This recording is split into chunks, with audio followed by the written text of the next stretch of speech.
Hard work. Hard work. Hard work. Hard work. Work. There you go. Forward. Hard work. Hard work. Hard work. Hard work. Hard work. Work. There you go. Forward. Hard work. Hard work. Hard work. Hard work. Hard work. Work. There you go. Forward. Hard work. Hard work. Hard work. Fall in. Yes, indeed. Yes, indeed. Yes, indeed. What's going on, people? What's going on out there? Happy Friday. I see, you know what I'm saying, some beloved military Greek letter organizations are out there with the M and the MGLO, Frat Friday, as they call it. In any case, it's a Friday. Everyone ain't got no job. Ain't no one got nothing to do but tap into us. What's good? What's going on there, Coach? How you doing this morning? Doing all right this morning. Man, lots of stories to cover, right? For real, it really is. It really is. It's a conglomerate of stories in state, predominantly that in the NFL, which I think we're going to start off at, kick off that, because in my opinion, the NFL basically punched us in the mouth over the last couple of days with everything going on. Of course, we know there's stuff going on in the NBA. NCAA is doing this thing, is tapped in. Hell, even in the military basketball community, the NBA has their Puerto Rico tournament going on. I know this morning West Texas is playing against I forgot who it is. We'll have to check that. So there's a lot going on, plenty of going on across sports in general, in which we get to talk about for the moment, tapping in initially. So starting off first, like we said, NFL has some crazy business going on, from legal stuff to the switching, the jumping, you know what I'm saying, chess pieces going on, making us wonder. I've had extensive conversations with a couple of people trying to figure out what is that Chicago's going to do with their pick now. With that first pick, of course, we're going to be able to get it all in. So we'll see, have our discussion on, you know what I'm saying, what we're looking at, how we're going to see it. Good morning, Donovan. What's going on? Which was good. He said Derrick Henry said he wanted to go to Dallas, but they really pursued him. What happened? He's asking what happened, CC. He's like, they didn't pursue him. Dallas, we on a different plane. Like, I'm starting to see it could be a good thing or a bad thing, right? When you don't make moves. When you don't make moves in the free agency right away. I think there's nothing wrong with letting the team grow together like they used to do back in the days. You keep your core together. They win, they lose together.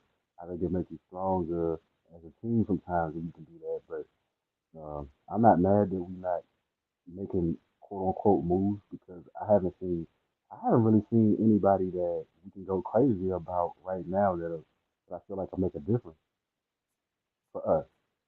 Okay, I was about to say it's been pretty going on. There's some craziness going on. Of course, when you talk about taking a look at it, the Dallas Cowboys in free agency have put up 3 people for the most part, as reported in NFL. Of course, the biggest one being they snatched Eric Kendricks from the grips of San Francisco, and now Eric Kendricks, linebacker from Minnesota.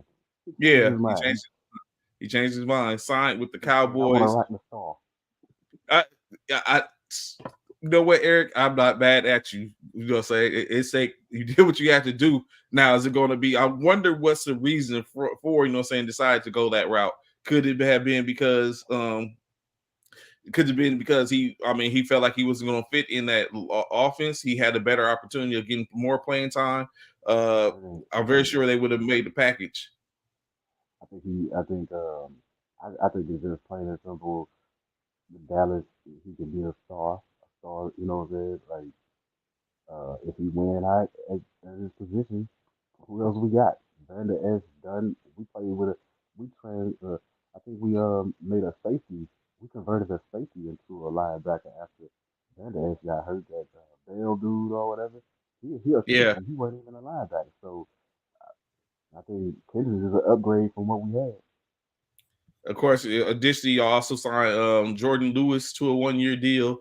And last, Trent Sieg was the first person which I signed, long snapper, re-signed him out of free agency. So I mean, it's simple. Everything's of course good. What's good on Anthony AP? Good to see information with us this morning. Of course, AP stated he doesn't see Derrick Henry as a good fit with the Ravens, and ain't nothing new with the Cowboys signing a linebacker that probably should have been in retirement. So the whole Derrick Henry thing, since is what people tend to be tapping in and popping in about. As we know, of course, Derrick Henry did decide to go the route strengthening what is the AFC North is looking hellacious right about now, making it stronger. So I don't know, AP. That's kind of hard to say that Derrick Henry isn't a fit per se. I mean, I would be interested in knowing what's your outlook on it.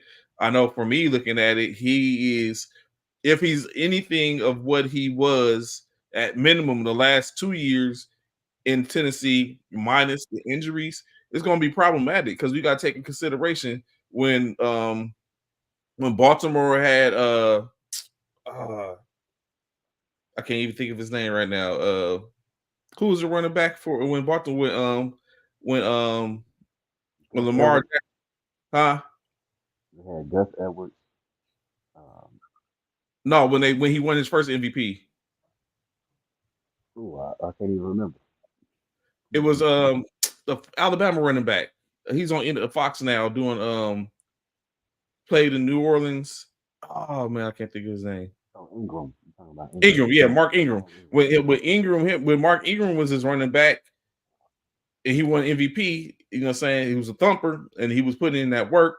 If you can put that together again, it can be problematic. And now you got to think that's when Lamar only had like 2 or 3 years of experience. Now he's gone down. He's won his second MVP, coming off an MVP year. I think it could be a problem, honestly. The fit,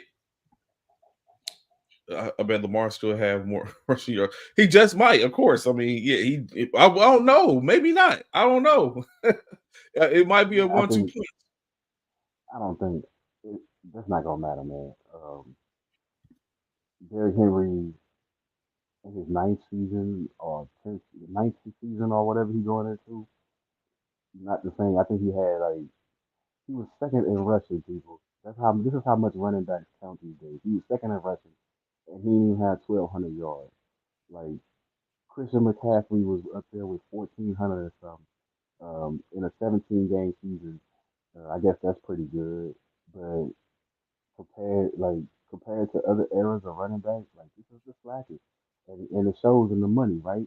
Like Derrick Henry signed for 16 million with a chance to make it 20. So I'm assuming he got to get like a certain amount of yards and a certain amount of touchdowns. I'm just saying. Um, I think Barkley made the most. When you talk about what's going on, they're just showing you the value of running backs. I'm just showing you the value. Derrick Henry is not that valuable. We watching third tier receivers make, or you know what I'm saying, Lord Mooney made 39 million for 3 years. That's 12 million. That's what the top running back made, 37. You know what I'm saying? Yeah. That's what Saquon.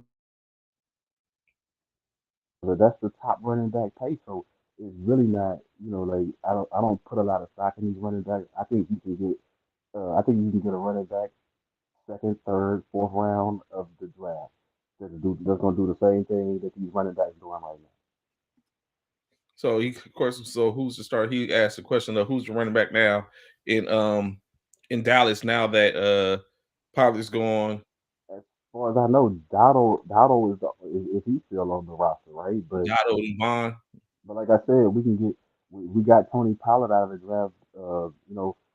What 5, 6 years ago or so. I mean, we get our running backs out of the draft. Like we do a good job of drafting running backs, so I'm not even worried about Dallas' running backs. Like it's always going to be more running backs. So additionally, of course, Baltimore has signed in their free agency. They also have signed Josh Johnson, bringing him back in to be on a 1-year deal. Justin Matabuke, they resigned for 98 million, of guaranteed 75 million. Brent Urban and Malik Harrison, who also resigned with as linebacker, in which of course they had to because just down the road in the conference, Pittsburgh has picked up some key pieces, which now is going to probably, in my opinion, going to make them more dominant. Now you have Patrick Queen, who moved on from Baltimore and now is in Pittsburgh on a $41 million deal, 3 years. Dante Jackson, Christian Kuntz as another long snapper. Of course, we know Russell Wilson went there. Maybe upgrading the quarterback room just a bit for the most part. But they did end up losing Deontay Johnson in the case, in which we're going to talk about in a little bit. Now, when you look at it, of course, and looking at it a little bit more, let's just finish out the conference. Jameis Winston is a Cleveland Brown now. They signed Adam Troutman, Michael Dunn, Zadarius Smith, as well as Shelby Harris and Jordan Hicks. Only adding Jerry Jeudy to the fray, and Jameis Winston, like I said, both on a couple of free agents deals. And last but not least, the Cincinnati Bengals added Zach Moss from the Indianapolis Colts. T. Higgins received, of course, a non-exclusive tag, currently being set to pay $21 million for 1 year. Mike Gesicki came over from the Miami Dolphins. He's on the 1 year deal for $3 million. Re-signed Sample, Ford, and Rankins, brung in defensive tackle Sheldon Rankins, who agreed to a $26 million deal. Re-signed Gaithier, and last but not least, bringing in 2 safeties, Von Bell and Geno Stone, both on a 1 year deal. Well, actually, Geno Stone was on a 2 year deal for $15 million. With a $6 million signing bonus. So looking at this, right, and hearing that what they get picked up and already what they had for the most part, and as we said, it looking like AFC North is looking like what we thought the NFC, the AFC West was going to look like a couple of years ago, which basically was a whole debacle in state once they first got Russell Wilson and got him into the fold in the AFC West. Is this going to be a year in which is going to be highly touted, or is it fool's gold and we just looking and it's gonna all play out in the end? Give me a little change on my truck, right? Fool's gold. What's your email? It's fool's gold. It's fool's gold. Yeah, because we've seen this before. Like making all these moves don't. You still got to play your schedule. It's gonna be injuries and stuff like that. I think Pittsburgh, just because of the move with Queen on defense, they saying we focus on defense still, so I think that's gonna be their problem. You still ain't addressing. You getting rid of offense and you adding defense. Like, when's the last time defense really won you a championship? Like, let's just be real.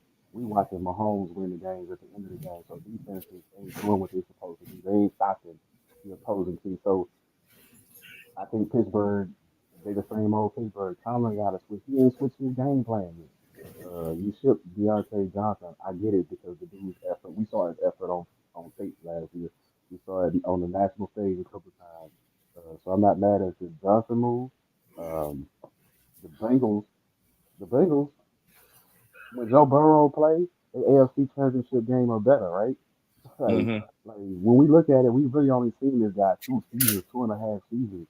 So, but when Joe Burrow played, they AFC Championship game. So, if they got a healthy Joe Burrow, I don't think it matters what they got around them.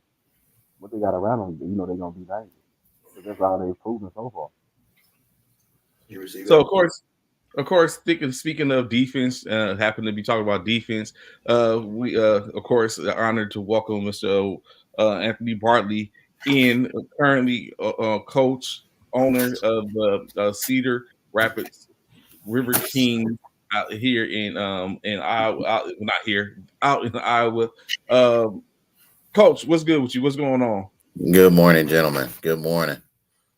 So, of course, you just walked in on the conversation in which we just talking about, just going over a couple of things with all the movements going on in the NFL. Just this past weekend with free agency and everything opening up. But before we get into that, let's talk about a different type of ball that's about to happen now that that you're out there. What's good, Steven? What's going on? Guys, have information with us this morning, brother. What's good? What's going on? What's popping in Iowa, bro? Well, we're about to turn the heat up here in the state of Iowa.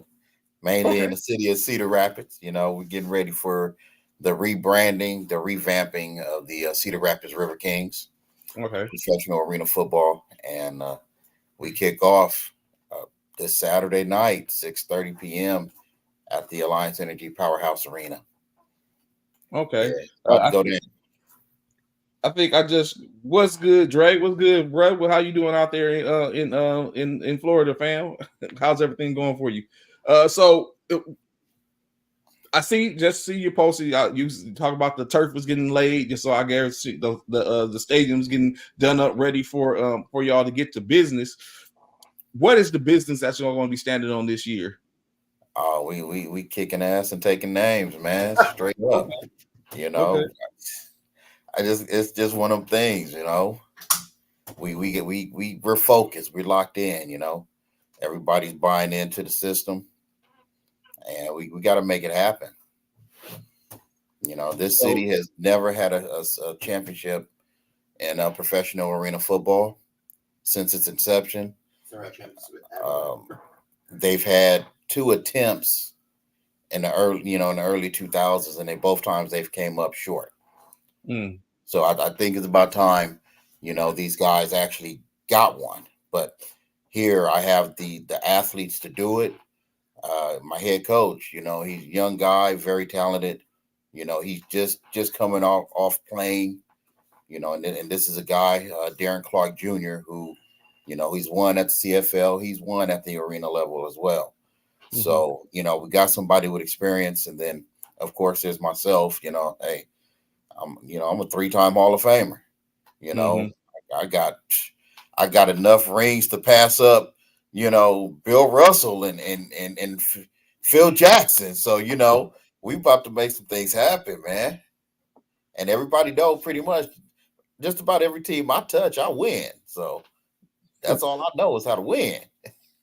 So I'm going to go ahead and pass it on to my counterpart, CC, who I know he has been taking a look, especially he's there in Iowa right now. So he's been as we've been talking about this, looking forward to speaking to you. I know he's been doing his work, but CC, go ahead. You know, what I'm saying I know you had some things in which for last week, uh, so I hand it off to you and play off you.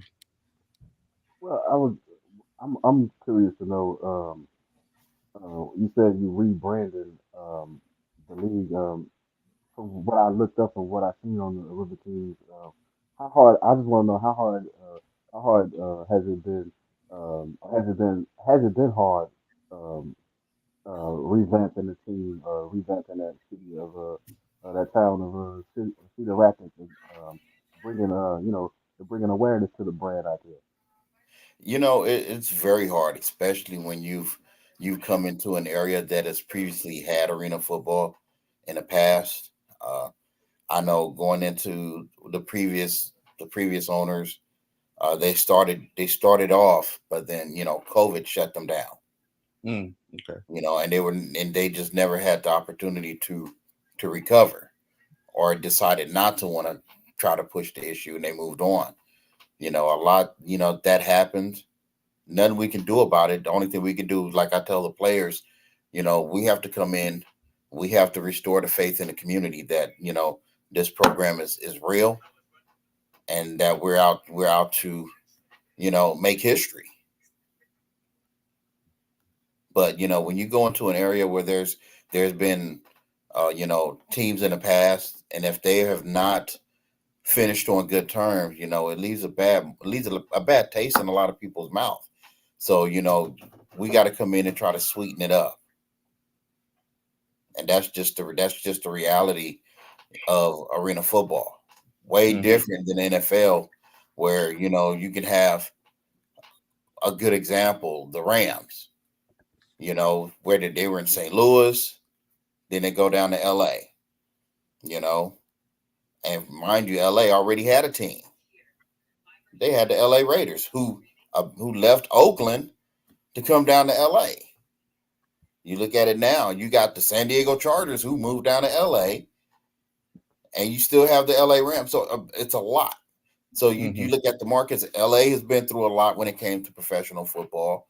St. Louis, when hell, the last team after the Rams left, was the XFL team, the Battlehawks. So I can guarantee you, even though they started to do well, then better than everybody else in attendance, you know, I know for a fact that they had a hard road that they had to ride on to get going. Okay. So, what was the if you can? I'm not sure if it was done prior to you getting there in your organization, or was it a move, like a simultaneous move, or so why the move from the IFL to the AIF for the Cedar Rapids? Well, honestly, nothing against the IFL. You know, I think it's a great league. They currently have the title of the longest running league in the country.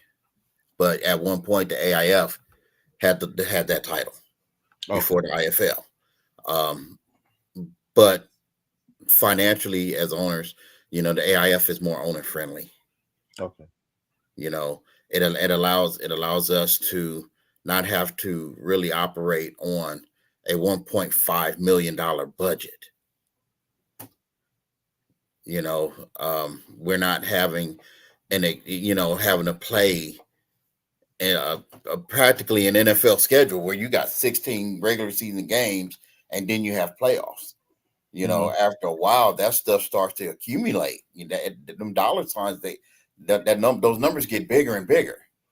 You know, and their travel is more vast. Sometimes you're traveling from one end of the country to the other. You know, the AIF, they try to keep everything within reasonable driving distance. You know, so that cuts a lot off the budget itself. You know, we're not having to pay those extremely high league fees. You know, so it like I said, it's more owner friendly. Okay. Like I said, IFL is still a great league. You know, they do a lot, but you know, AIF, that's the league to be in if you're trying to start off. Now, once you've established yourself and you really start to make that draw, then it's pretty much up to you what you want to do from that point. But I mean, for me, I'm gonna stay where I'm at.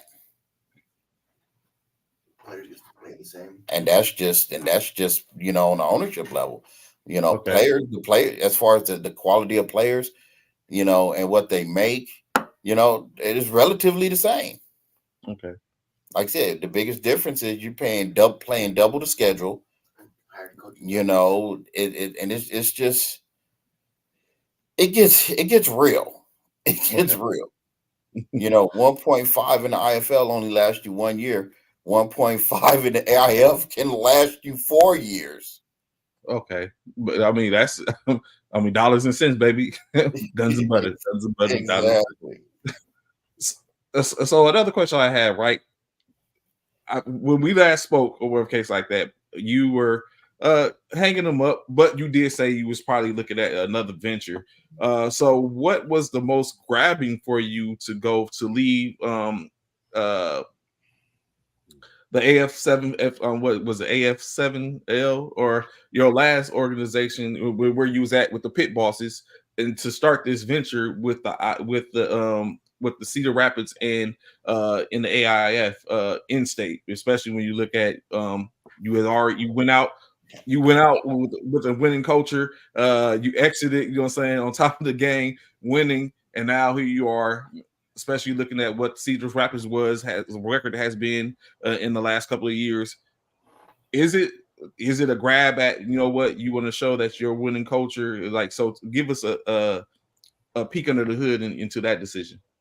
Well, it was the A7FL, and yes. A7FL slightly, you know, different brand of football for Correct. starters, and that just wasn't enough for me. You know, no disrespect to that league, but you know, when I look at the talent pool, the quality of players, and let me take it back, because it's not even so much of the talent; it was more the mentality. And I felt unappreciated. I felt like guys was not serious about this game. And when I kept trying to advise them that I can help them go to higher places, guys did, for some odd reason, there were guys who just didn't want to take me seriously. And I understand that. If guys would rather just uh play backyard football, or if they want to just stay home and be a local hero, be that big fish in a little pond, they're more than welcome to it. I want to be around guys who want to be that big fish in the ocean, going after the bigger fish, trying to take that title. I needed more, and I wasn't getting more. Okay. So with that being said, was there anyone in which, once you decide to go this route, that you kind of like looked up and from your former teams, or even within your league, that you kind of like gave them the 411, like, hey, this is where I'm going. I like to sit up and have you at a minimum come try out, or come try to see if you have what it takes. Was there anyone that you tried to bring up or did bring up from that league? In all actuality, there's actually one gentleman who played in a league. He hit me up. He was serious about wanting to go to the next level. He was dead serious. When he called me up, and he'll say, "Hey, coach," and he was living in Arizona, and he's calling me asking for workout pointers, and what can he do to get better. He asked me where was the next combine, and he came out to that combine, and he showed his ass. Okay. And needless to say, he got invited to camp, and I tried to send a message out to especially those in A7 that, hey, this is one of your guys here who came and earned him a spot. It wasn't freely given to him. He came out and earned it. And next thing you know, he's playing. He's on the team. He's on that top 25 team. And his name is Elijah Goodlow. And I can honestly say he wanted it. During camp, he was getting in extra workouts. He even, and just to show you how bad he wanted it, he packed up his family and moved out here to Cedar Rapids and made this home. Made it home. That's how bad he wanted it. And unfortunately, commitment. Right, and that's all it takes was hard work and commitment, sacrifice. And I try to tell those guys, especially in the A7, one of the biggest things I'd ask them, what are you willing to sacrifice to get to where you want to be in life? Ask yourself that one question. What are you willing to sacrifice to get to where you want to be in life? This dude, I was obviously willing to sacrifice and relocated his whole entire family to Cedar Rapids, Iowa, because he's chasing a dream, and now he's made it. And not one person from A7 is giving him any credit. So hey, that's on them. I look at this gentleman at practice every night, and he out here grinding. What's his position? Wide receiver. Wide receiver. Wide receiver. He even come over to me, hey, coach, I'll come out and play some corner. He hopped out on special teams. This kid is hungry. So if that's not a testimony, then I don't know what to say. I really don't. And it's crazy because I hear a lot of a couple of these guys in A7, and they talk about, oh, I'm getting an invite to the XFL. I'm getting an invite. You got an invite to go to a combine. That's all well and good. But are you putting in the work to actually try to make that team? Because really, it's so much more about who you know as opposed to what you know.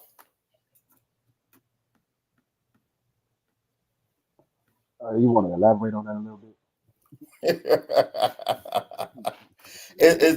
Hey, professional football is very political. Okay. You would have thought you were running for the presidency spot of the United States. That's how political it is.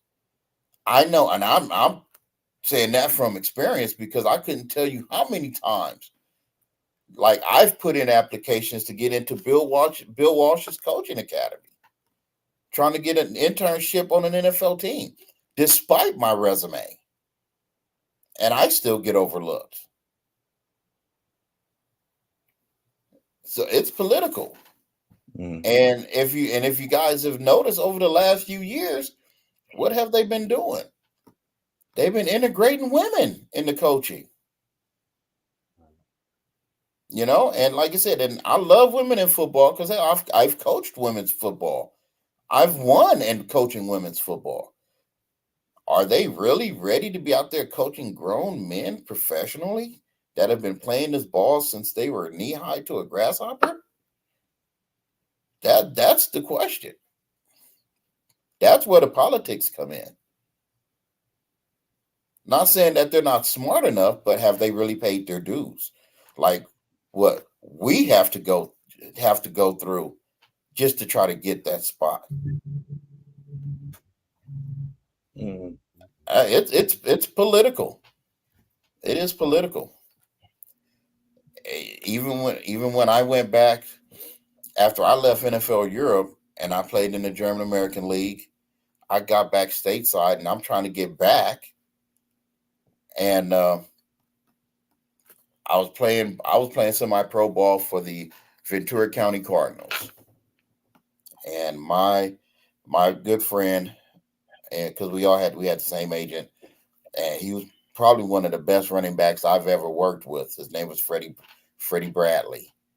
Mm-hmm. And he spent a couple years playing behind Natron Means with the San Diego Chargers. And he had got released. So, he's trying to get back to the league. And I remember at one of our games, there was a scout from the New York Giants. They were out there to see him. And I know, I figured since that scout was out there, I would ball my ass off, which I did. I was playing fullback. He was my tailback. I think that game, Freddie rushed for about 130 some odd yards and 3 scores. That game, I had about 40, I think like 40 or 50 yards and a score. But I was just laying fools out. And I went over to that scout and I'm like, hey, how you? And I literally introduced myself. And we got to talking and this, that, and the third. And when it came down to it, I go, well, what can I do to come out there and really prove myself? His words were, well, you're not what we're looking for. You care to elaborate on that? Well, if you were just about 4 inches taller, we definitely would be interested in bringing you in. Mm. 4 inches taller? Are you serious? I was my world just crumbled. My world crumbled because I've never heard anything like that. But that's reality. That's the game. So it something that probably doesn't have as much politics or even politics as all. Let's talk about what's going to be happening. Of course, like you said, on the 16th, which is gameplay. Y'all first game against the Missouri Falcons. What's that looking like? Is there a large build up to this? The first game that's getting ready to pop off again.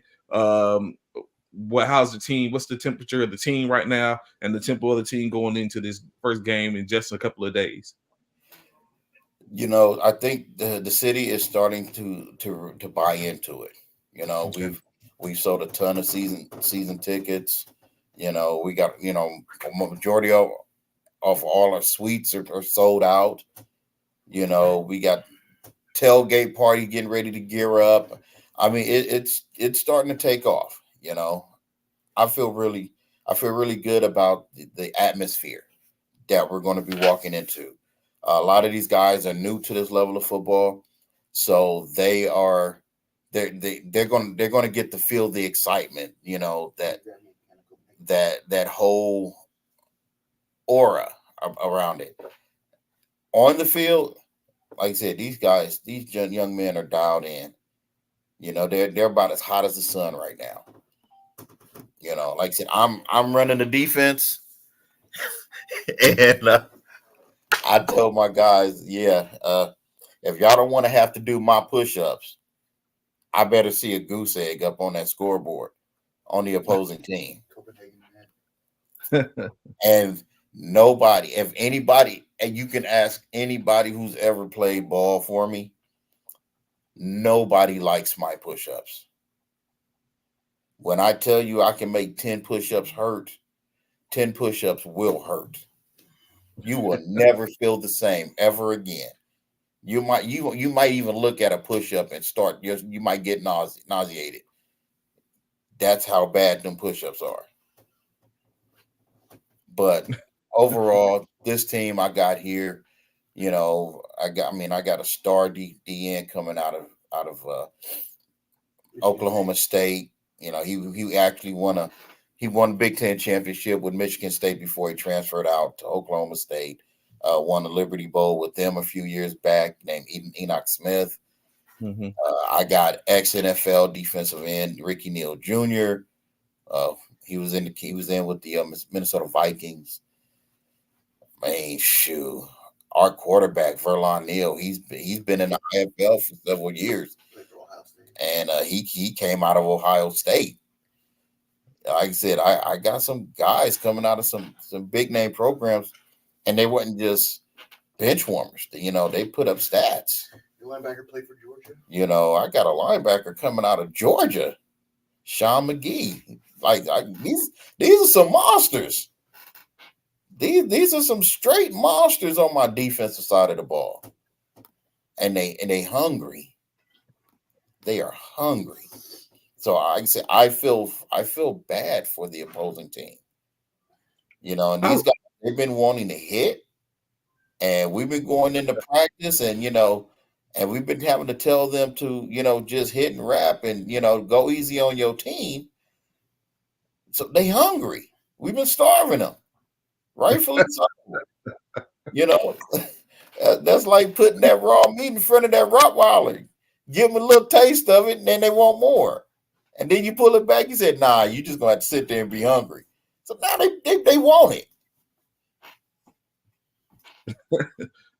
So, how big? What's the rosters for indoor football team roster size? Per our league, it's a 25-man roster. 21. And how many did y'all have in camp? We had 40. Was it hard getting rid of those? The 25. Was it hard decisions being made? It was. Okay. It was a lot of it. And a lot of these, and part of the reason why we brought for 40 in is because we wanted that complexity in deciding on who's going to be that top 25. We told them right from the gate, make our jobs difficult in choosing who's going to make that 25-man roster. And they did. They did, because we brought in a lot of exceptional athletes, guys that are coming in from, D2, D3 that have been overlooked, and they made it very difficult. So 25 on the roster out of 40.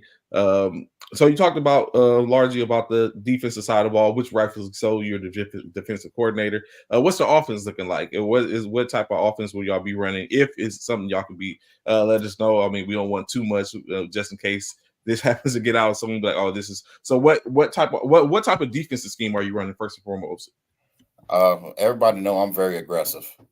Okay. There's just no way around it. We play smart. As I tell my guys, we're not going to be the ones that's just going to stand around and play tiddlywinks with the man in front of us. Everybody has a responsibility. Seek and attack. Lane integrity, as always. Anybody lines up on my line of scrimmage, they get hands put on them. They understand that I should see all 8 helmets flowing to the ball. Nobody gets off that line. Nobody. Like I said, we're coming. We're coming with a lot of heat. the whole game. There's going to be a lot of heat coming. Offensively, I just hope. Well, a lot of teams are going to have a hard time trying to keep up with us. Okay. I mean, I got 6'5" and 6'6" receivers that can climb the ladder. Oh. You know, we got a lot of speed coming out. So it's going to be hard to keep up. It's going to be very hard to keep up. You know, and with this style of football, they want it fast paced. So just understand there's a lot of points are going to be put up. So if you hold the team in that aspect, then that's really you doing something. So I saw during some of your camp, you stated and you said one thing that y'all will be is you will be the most conditioned team in this league. Are you still sticking to that? Is going with that that mindset, or is that for the team in general, or is that just for your defense? No, we have to be the most conditioned because of the style of play that we're coming forward with, the aggression, and it requires that you are physically fit, both mentally and physically, mainly mentally, because as I explained to my gentleman, a tired mind is what creates bad, dumb mistakes, the false starts, the offsides, the holding penalties, the pass interferences, this, that, and the third. So when you've gone through so much mentally, you allow your physical to now take over. So the more you push, the harder you push yourself, it becomes a lot easier, especially when you start getting into the third and fourth quarters of the game. Because if the game is tight, you don't want to be out there just, gasping for air, breathing hard, wondering when am I going to get my next break. You want to be able to focus on what's in front of you. So we train them hard. We push them hard. And a lot of these guys understand, especially during their off time, they're working out. Okay. They're getting it in. So, yeah, so every team that I've ever had, we were always the most well-conditioned. We trained for 6 quarters of football, not 4. Ready to go deep water, basically. Yeah, hey, again, we trying to be the big fish, going after the bigger fish in the ocean. Those waters run deep. If anybody understands professional football, still waters run deep.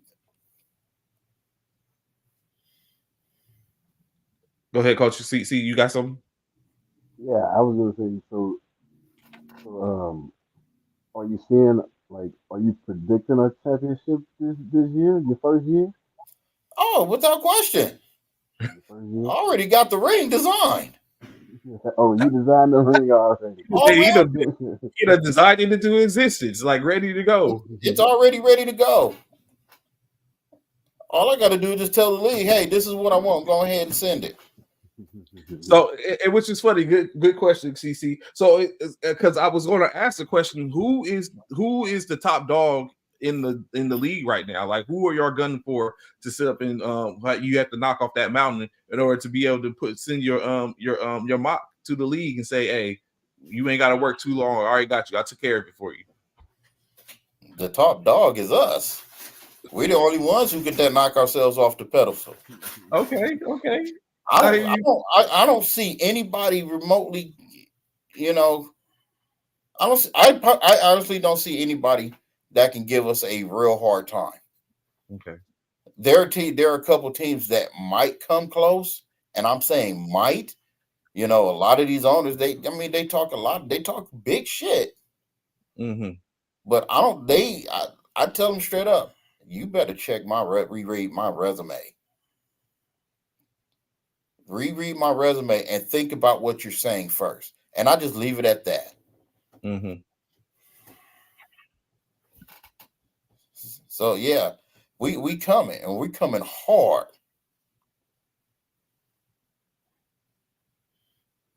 Oh, Okay. Seth R. Brown give you a flower, saying you go hard. If he was in the area, he would have been trying to play for you. Oh yeah, that's my guy. That's my guy.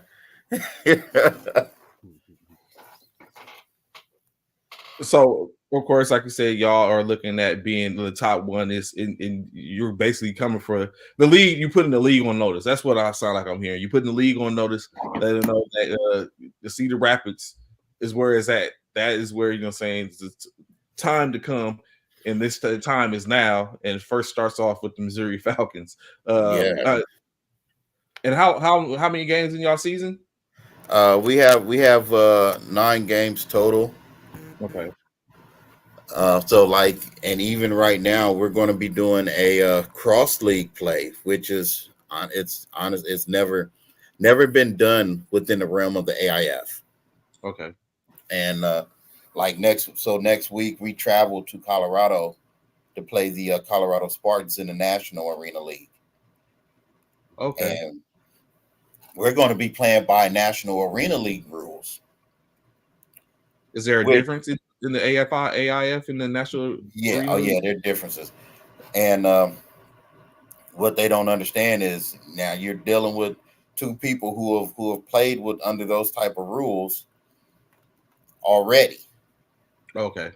And as I tell my guys, my defensive playbook is universal. You could throw whatever you want at me. We transform like Optimus Prime. So we coming. the same thing's gonna come. You got pressure coming from all angles. What are you gonna do about it? Offense is gonna be on lock because again, how are you gonna stop it? So yeah, so like I said, that's never been done inside the AIF. We're the first team that is going to do it, and like I said, we get back to on schedule. Come March 30th, we'll be home, and like I said, that AIF crown is coming to Cedar Rapids. Mm. So of course y'all hear it first. He up and spoke on it, speaking into existence, of course. So as we was talking earlier a little bit, going back into a little. Oh, I'm sorry, CC. Did you have anything else in reference to? Well, I was just curious to know, as an owner and a coach, um, what's a typical, what's a typical day like, having to, juggle both? Honestly, it's really, it's not anything that I'm not accustomed to. Okay. Because throughout the years of me being at this level of professional football, I've always felt like I've had some ownership in a team because I'm doing just about what owners have to do for the most part.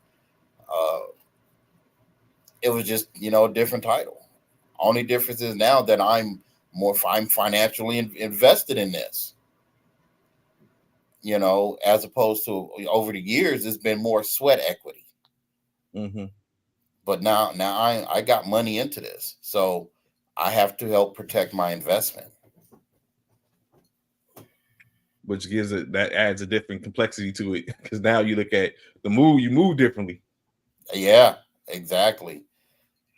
So I've learned over the years, because I've worn multiple hats, I've learned to separate, put one hat on. When I'm done wearing that hat, I go and grab the other hat and put that one on.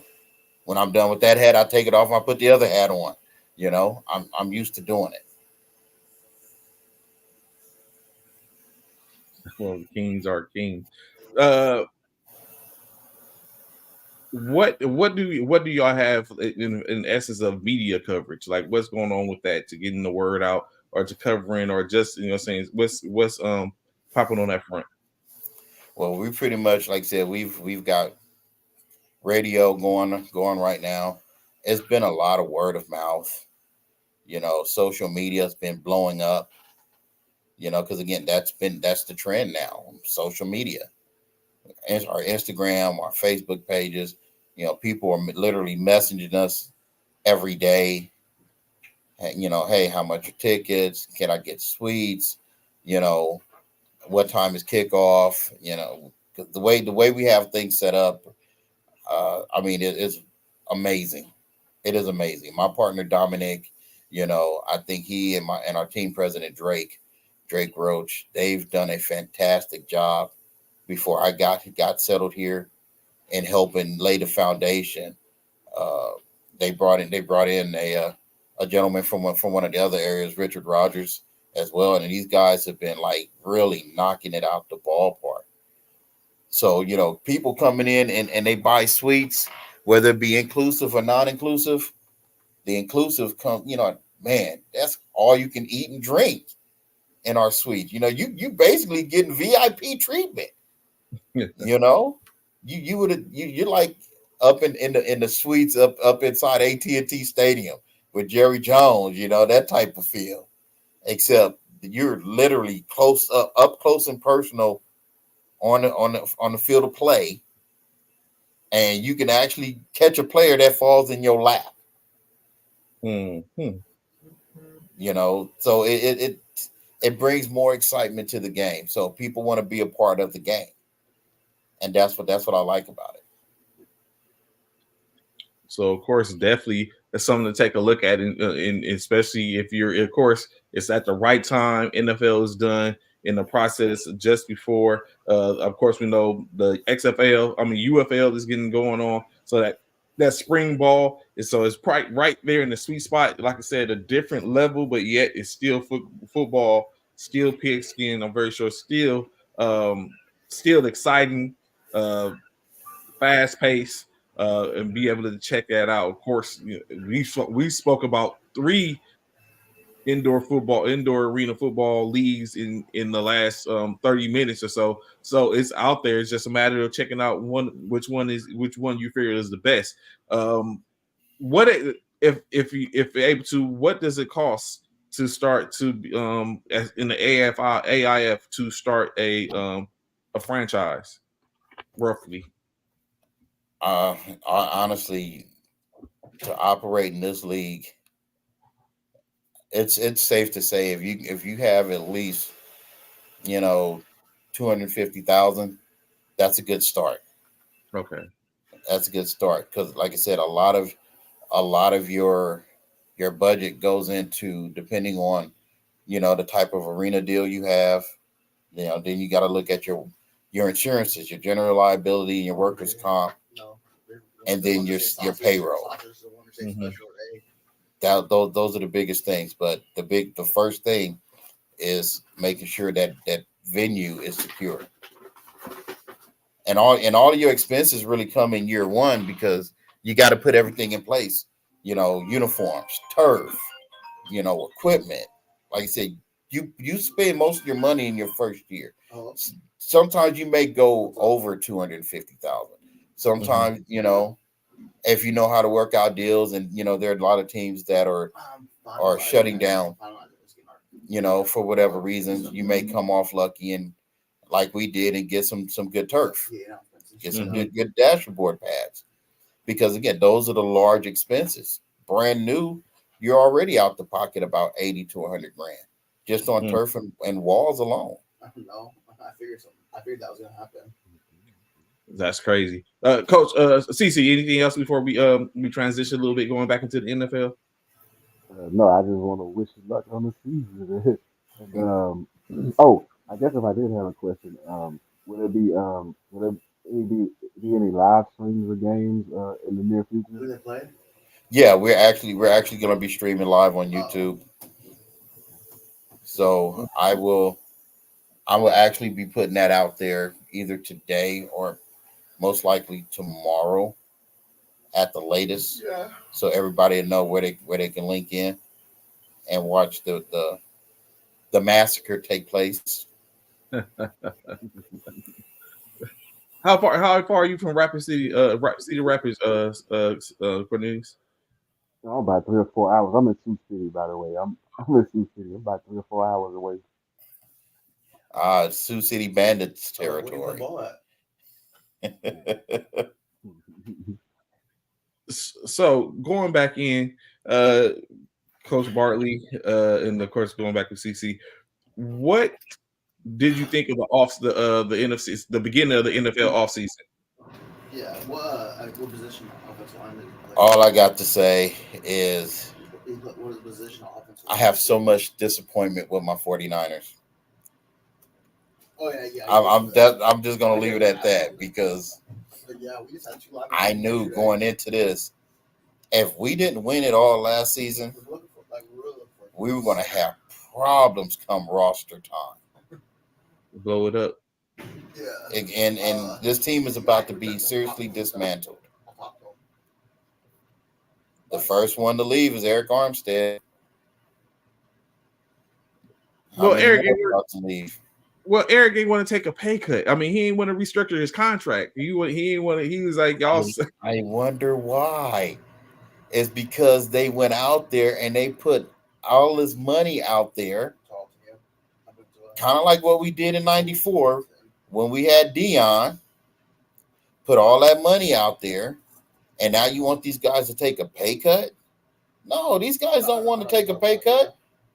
You don't put a tomahawk steak in front of them, and now you done ripped it away from them, and you want to give them a little 6-ounce sirloin. Come on now. So speaking of that, let me just ask: you think he would have been open to a pay cut if they had won the Super Bowl? I didn't catch that. Say that again. You think he would have been more open to if they won the Super Bowl? You think he'd been open to a pay cut? I wouldn't say too much. He'd have been open to a pay cut, but still, it's kind of one of those things where when you're playing with salary caps in the NFL and you're trying to keep all these big names together, you got to win it all. Sometimes that winning it all might sweeten the deal and may having them want to stay because they like the ideal of winning. But if you lose, you're going to lose. You're more likely going to lose them. Isn't there like a thick thing that goes to Southern Miss? I say it's just the nature of the beast. But they put out, they stretched the wallets too thin, and I don't think a lot. Well, I see it. I know a lot of other people see it as well. So there's going to be a lot more. People are going after Brandon Ayuk. People are going after Deebo Sanders. Right in the water. We were just fortunate that Jusovic decided to stay because he was almost gone. So when you look at it, the 49ers started the year with negative $10 million in salary cap. So they had to restructure contracts. I know they restructured Fred Warner's contract, Juice. They restructured his contract. There was another contract restructured that asked Armstead to restructure his, evidently, as well as they was looking to try to create some type of extension in which there was no agreement. And in state now he is in. Where did he go? He signed somewhere. I just stopped. He's a Jaguar now. Yeah, I just stopped watching. I just say they're gonna do what they're gonna do. Nothing I can do about it. They're not putting money in my pocket unless I'm out there betting. So now he's a Jaguar now. You think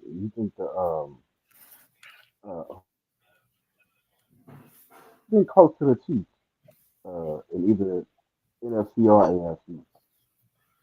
I'm sorry, say that one more time. Who do you think is close to the Chiefs? NFC or AFC? You know what? Honestly, it's really hard to say now.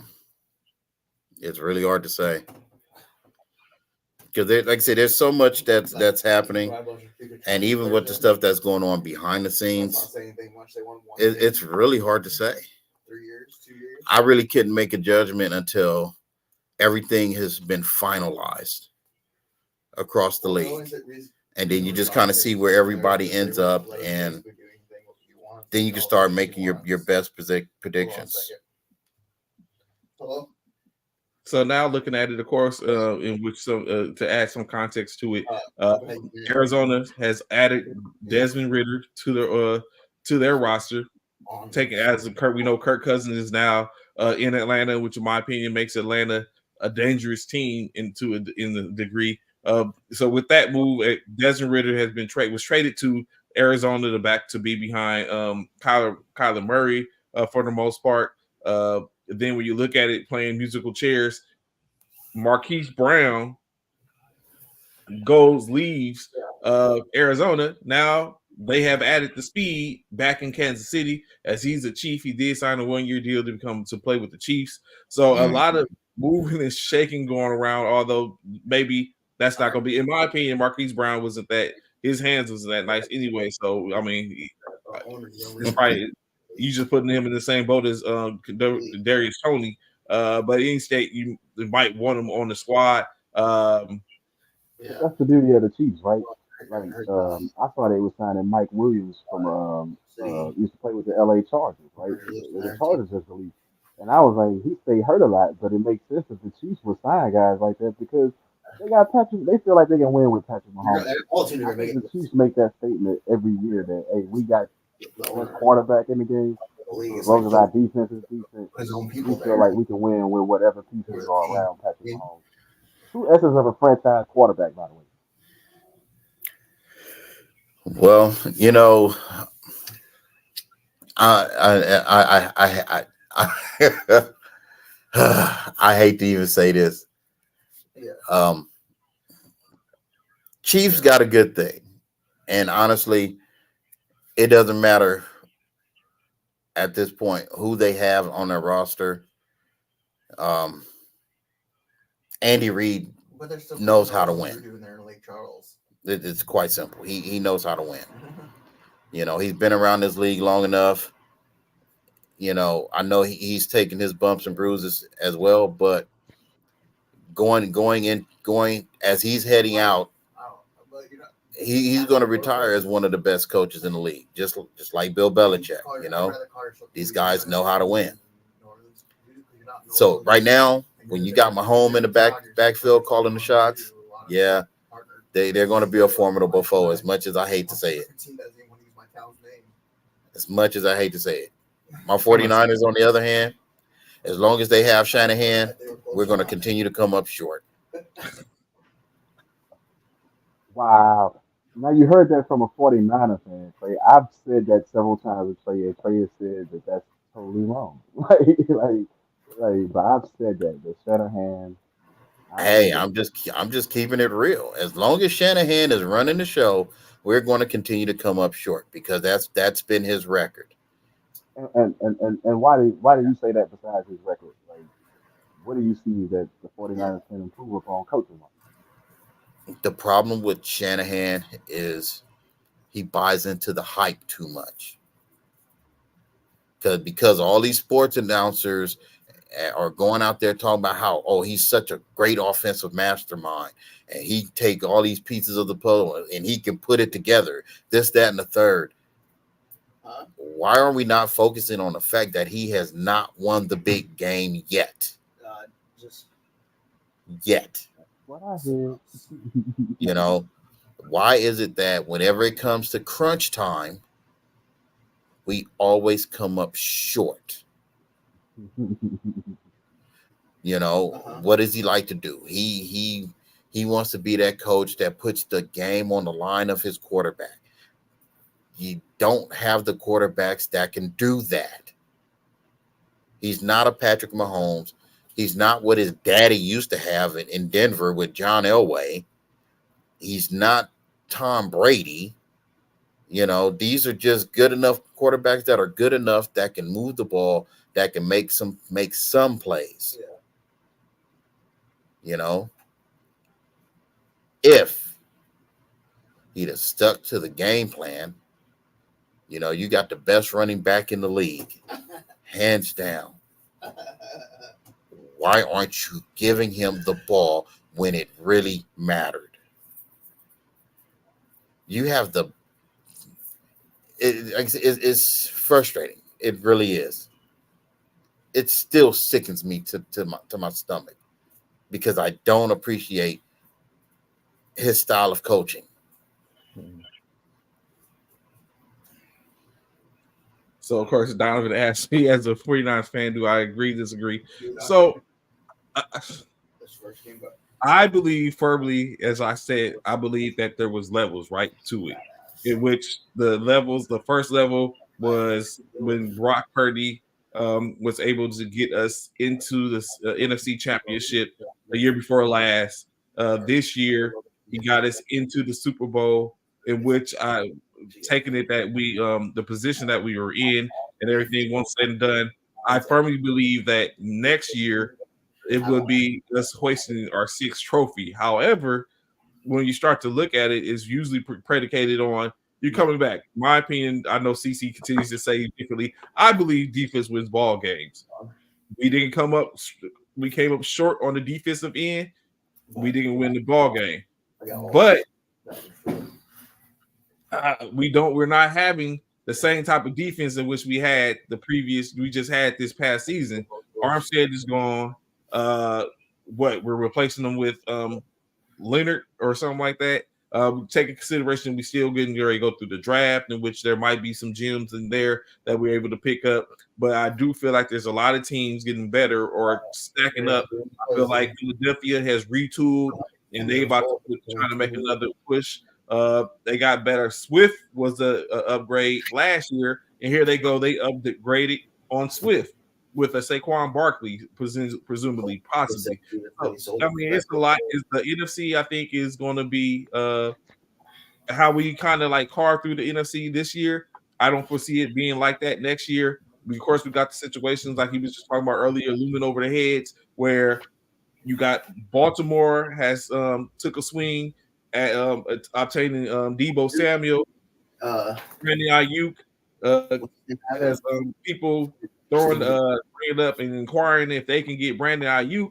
And so when I look at it, looking at it, I was like, hey, if the player isn't happy here, then I'm looking at it. I'm trying to see what y'all talking about, in which there's upgradable people like Brandon Ayuk is nice in our system, but it's better wide receivers in state. So I mean, it's not.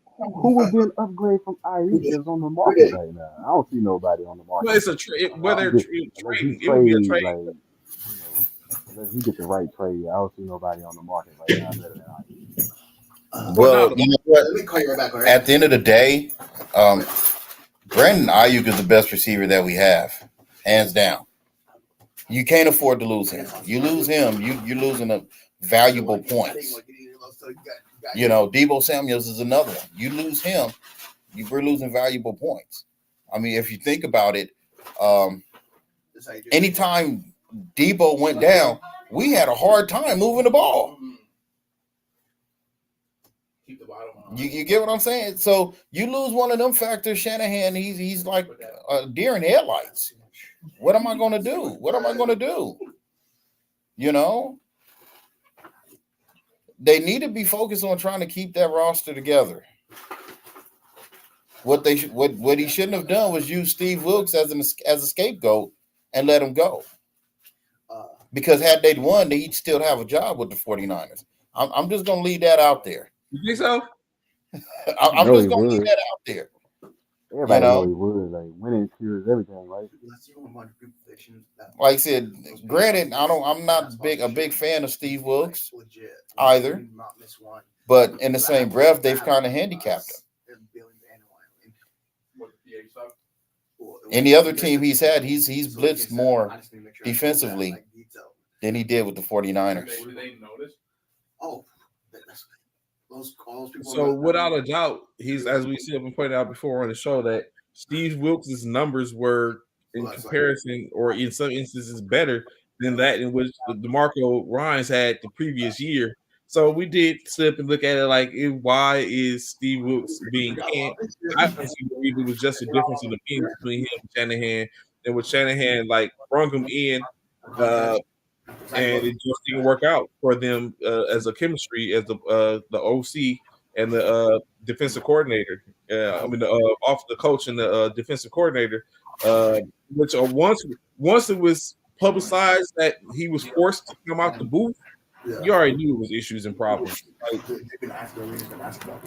Well, again, it's one of those things. They needed a scapegoat. They put him out there, and they took advantage of it. Like I said, had they won, he'd still be there. I feel the same way. You worry about Stanford I this feel the week. same way. I think to me, I think it comes down to egos sometimes with the mixture of the egos with the coaches too, on the coaching staff too. You also need to get Um, I told you before, Trey. I just feel like notes. Wilkes ain't having it because I got like sweet he on. should be a head coach. There's no That's reason right. he shouldn't have been. Wilkes should be a head coach.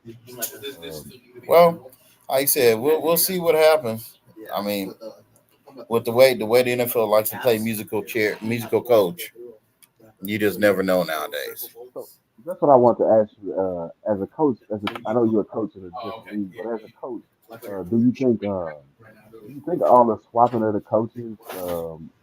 We know it affects the teams, but do you think it affects? Because some of these coaches are making lateral moves and not going up, or they're getting demoted at certain times. Do you think coaching has fallen off in the NFL a little bit? Yeah, pizza every day. Is it falling off? Yes, it is, and it's going to continue. And you're going to continue to see all the old heads floating around uh, until they die off, and then it's just going to be a new level of stupidity on the sidelines. Can you get your son down here? So that's what's about to happen. A whole new level of stupidity on the sidelines. So, with that being said, right, there's one question which I have and which I want to get into with everything that's going on, in which like I said, I was telling CC this morning before we get on, I had a couple of conversations with people in which the question has, what do you think Chicago? That's a two-part question. What would you do with the pick if he was in Chicago? And then what do you think they're going to do with that pick now and with the moves in which they made so far? Did he? Yes. Did you? What are you doing with the pick? Are you picking? You keeping Justin? You making? What are you doing with it? I'm keeping my quarterback, and I'm improving on my O line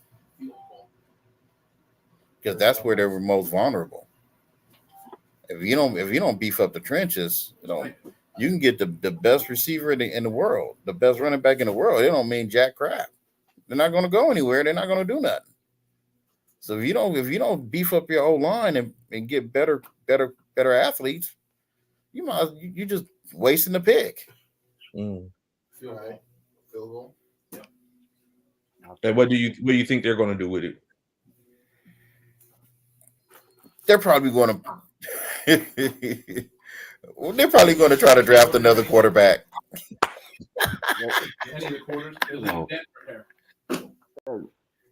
I hope not, right? Like I look at it like you don't have to listen to the media and all that to make the right decision. All right, now do you know all your PAs? Justin Fields, like you keep Justin Fields late. I don't really think it's a huge market for Justin Fields Right. anyway.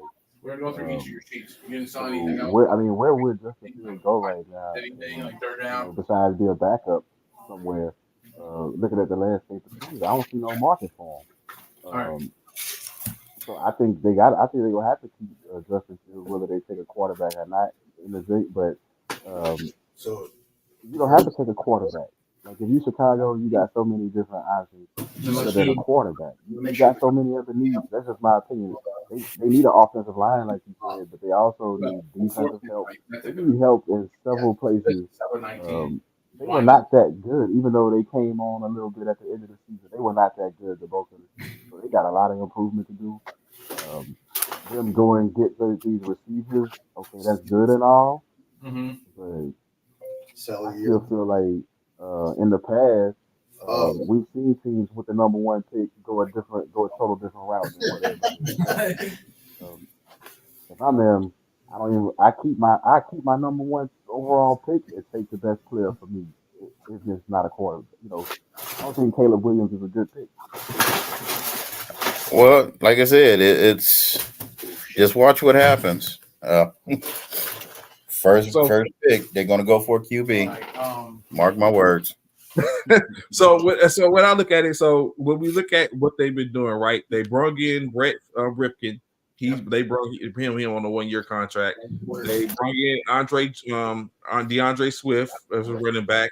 They still have Khalil that's there.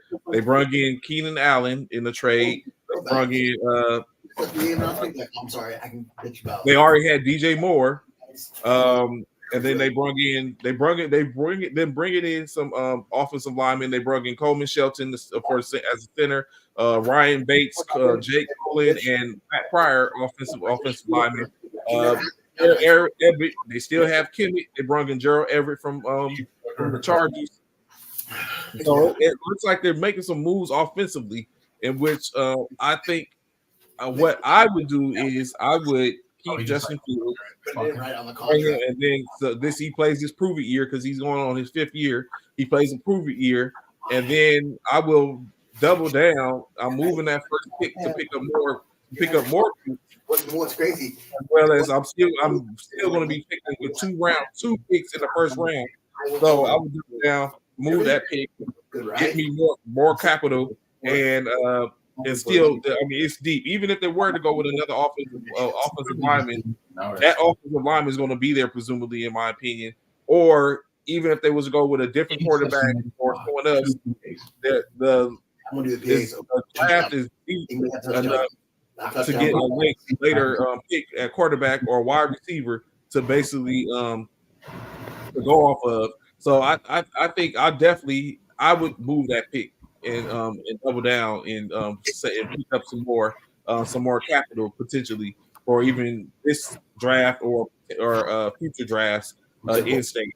So I wouldn't be holding on to that first pick, and I don't think they're going to hold on to it either in the moves in which they're making. Like you said, Caleb was.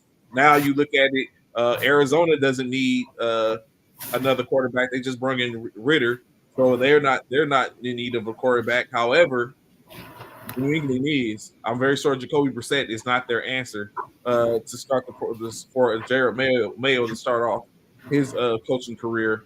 Is not. I'm very sure it's Brissett. Although I would have liked to see Brissett in the 49er uniform, but of course they went with Brandon Allen. But I don't think it's so. You have New England needs a quarterback. Washington. That's the other one. Is Washington? I'm sorry. Washington is the second pick. So Washington, they just like you said, they got rid of. They sent Heineke to using Seattle now.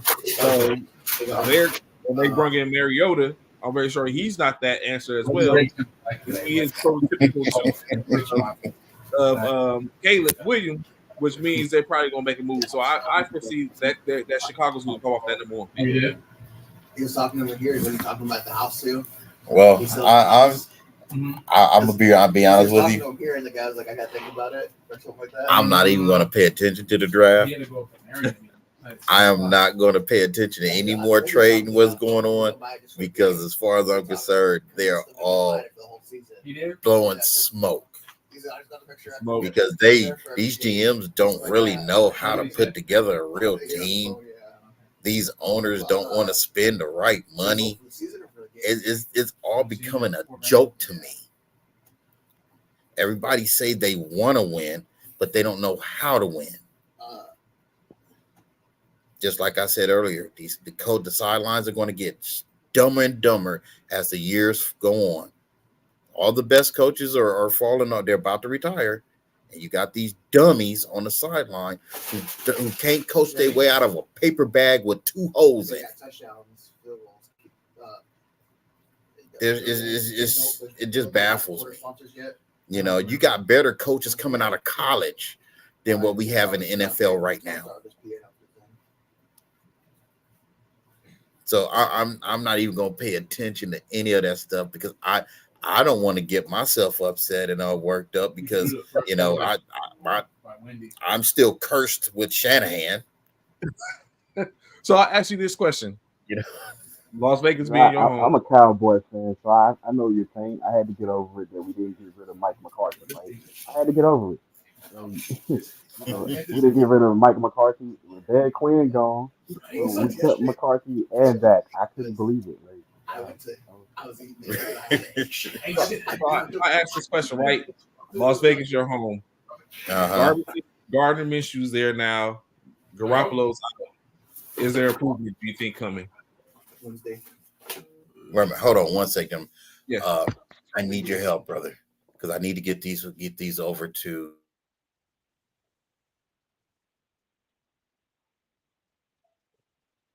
So while he's speaking that, I asked you that same question, CC. What do you think about what's going on in Gardner Minshew? Is that going to be a better upgrade than is Gardner Minshew going to be a better upgrade than Garoppolo? And do we see a better Raiders team this coming year? I think they're gonna make a move for a quarterback at some point, but I think right now Minshew was almost a playoff quarterback with the Indianapolis Colts. Like they came up just short. Like I like Minshew. I think I think he's gonna get a legitimate shot this season to be a starter. Hey, real quick, Vegas. I'm sorry, I got to cut out. I got to take care of some business. Once it's been a pleasure chatting with you guys again. Sure. You know, you can ask me to come on at any time. Oh, it definitely is. We definitely gonna be taking a look and seeing what's going on, see how that's going. So you definitely will be back and we'll be watching from afar, and I'll hit you up and chop it up with you. Definitely. Peace out to all my brothers. You Beta 5 Military Fraternity Incorporated. Omega Psi Phi Omega. Yeah, let's do it. Let's do it. Yeah. Peace out, my brothers. So yeah, so when you look at it, I do believe in looking Gardner Minshew. I think he has he's like slowly been under the radar in a sense. Of course, we take in consideration this is the same Gardner Minshew who took the Jacksonville Jaguars to an AFC championship after Mariota was removed. Well, no, it wasn't Mariota. Taking out Mariota. They beat Mariota and the Titans, and he took him and then he was close to knocking off Tom Brady to go to the championship that year and would have been playing Philadelphia as opposed to Tom Brady and company. Then he goes and he end up being removed by a nose the following year, coming off of him winning the Super Bowl, and now they get back, and then he's bounced around. He ends up in last year taking the helm for Anthony Richardson in Indianapolis, in which of course we know Anthony Richardson is going to be back at some point. So of course they move on from Anthony Richardson,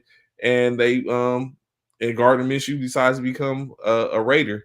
So but I think, like you said, it's he still shows some promise. So he might not be bad. He has like we was talking about, he has a couple of receivers. They are short. They no longer have Renfro there. They don't have Jacobs there anymore. Currently, just Amir Abdul. It just gets worse. It gets worse for guys like Devontae Adams, right? Like this guy went. Let's just face it, man. Like I talk a lot of noise about Aaron Rodgers, but this guy went from the creme de la creme to Gardner Minshew. I'm just saying that's not a way to build a legacy, people. It's hard to, I mean, no knock against Minshew. Minshew decent, but if I'm Devontae Adams, I'm like, we doing better than this. Like we gonna bring something, you know, and I it's think only because they're drafting a quarterback. I don't know. I think Jaden Daniels is where the conversation continues to be.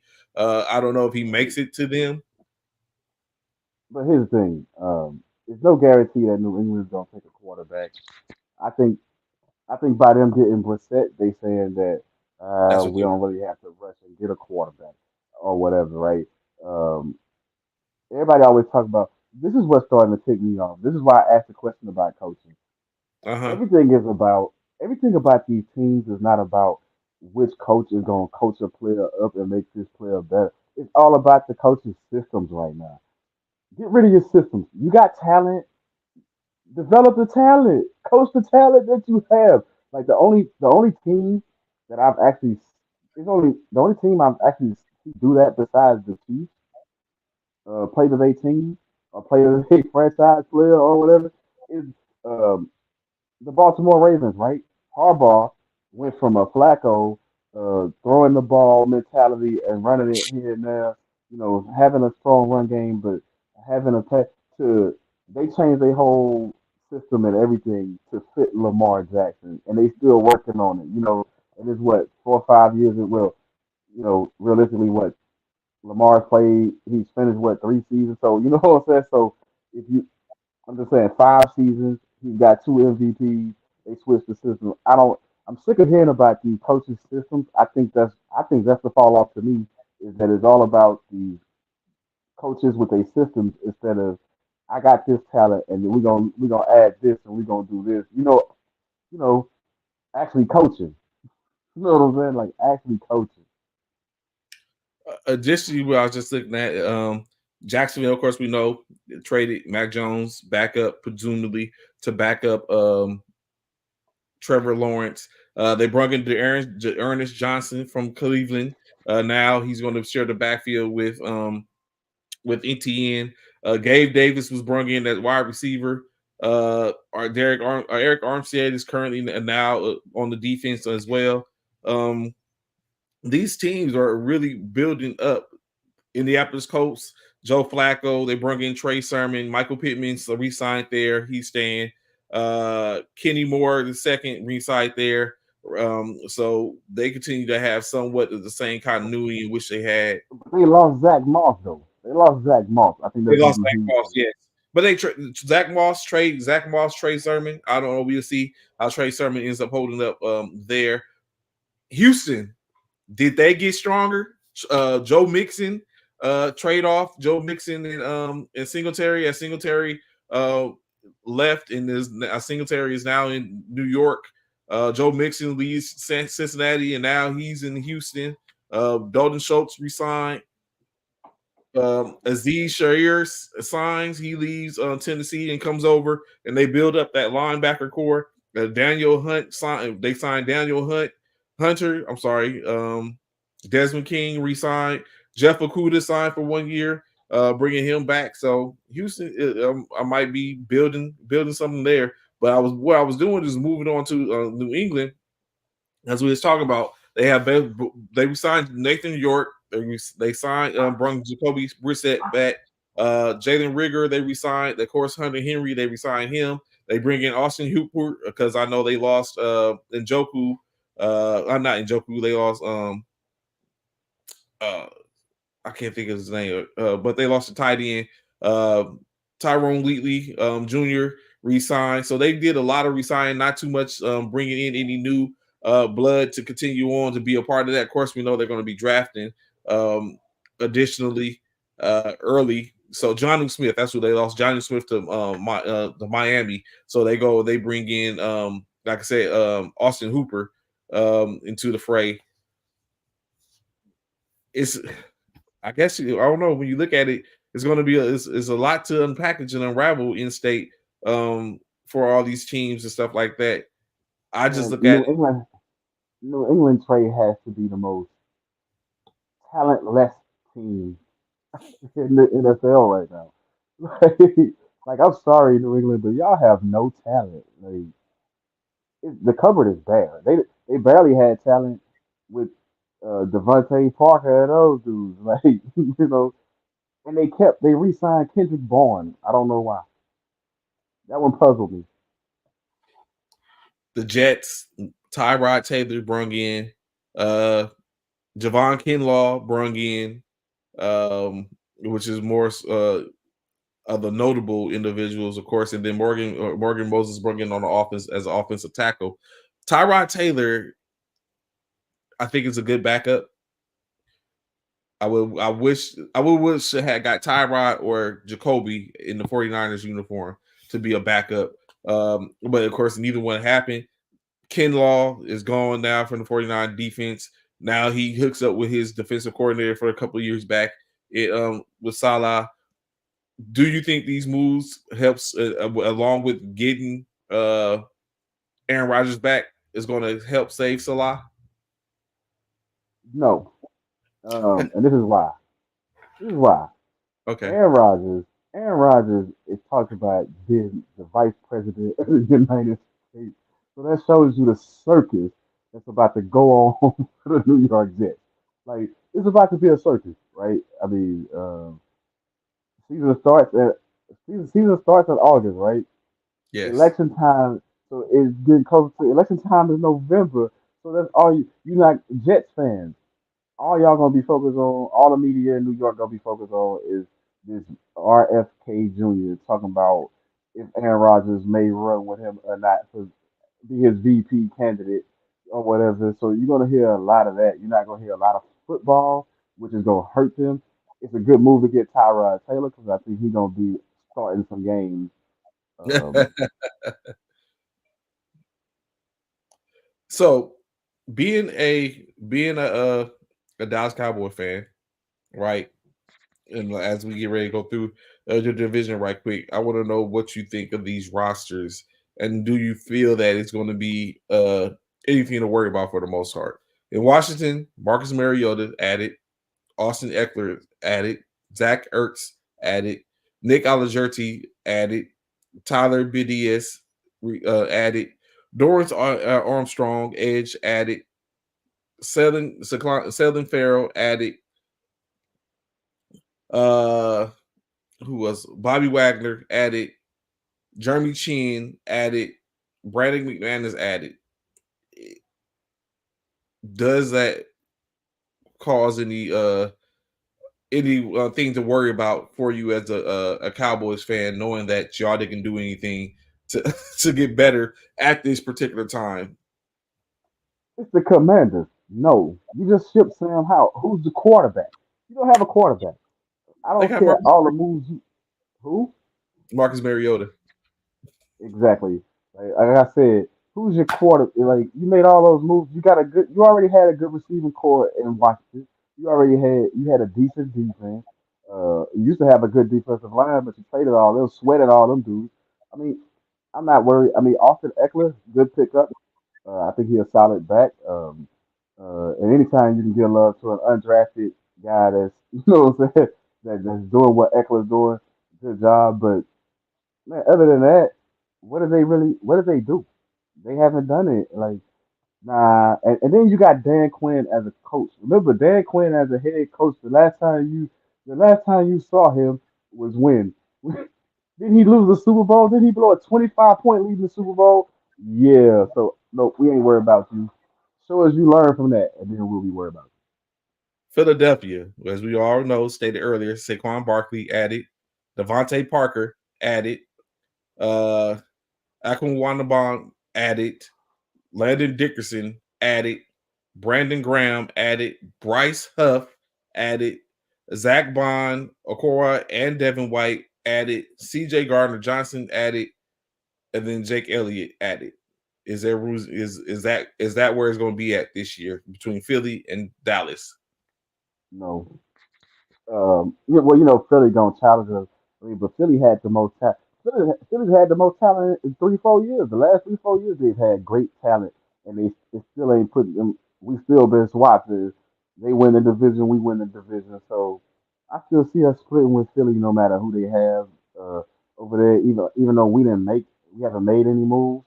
Um, I still think we can compete with what they got. Like Saquon, when's the last time Saquon finished the whole season or played the whole season? Like he gonna miss some games. He might not even be on the field. People like it's just I haven't seen Saquon play a 16, 17 game schedule. You know, Has he ever? so I think about it. that's what I'm saying. When has he ever? Like maybe one season since he's been in the league. So I'm not really worried about Saquon from that standpoint. If you Dallas, you say what has put a team over the top? No move has put a team over the top. We can still compete in our division with what they got going on. And like I said, other additionals that we came to this morning, Marquise Brown, 1 year, $11 million in Kansas City. Irv Smith is in Kansas City now. Chris Jones, of course, we know, signed his 5-year deal. Drew Tranquil resigned. Derek Nandi resigned. And then the franchise tag, L'Jarius Sneed, has been franchise tagged with a non-exclusive. And Deion Bush resigned. So they stay strong. Not too much really going anywhere else. Mason Rudolph is a Tennessee Titan. That might be problematic for so we look at Nick Westbrook Akon resigned there. Calvin Ridley's over there now, so he's teamed up with Hopkins. Tony Pollard's there. We might see a different and a better Tennessee Titan team. We spoke about Jacksonville already. Just spoke about the Colts. It's everywhere else seems to be slowly but surely Everyone else Well, is fizzling out. I like what Harbaugh is doing with the Chargers.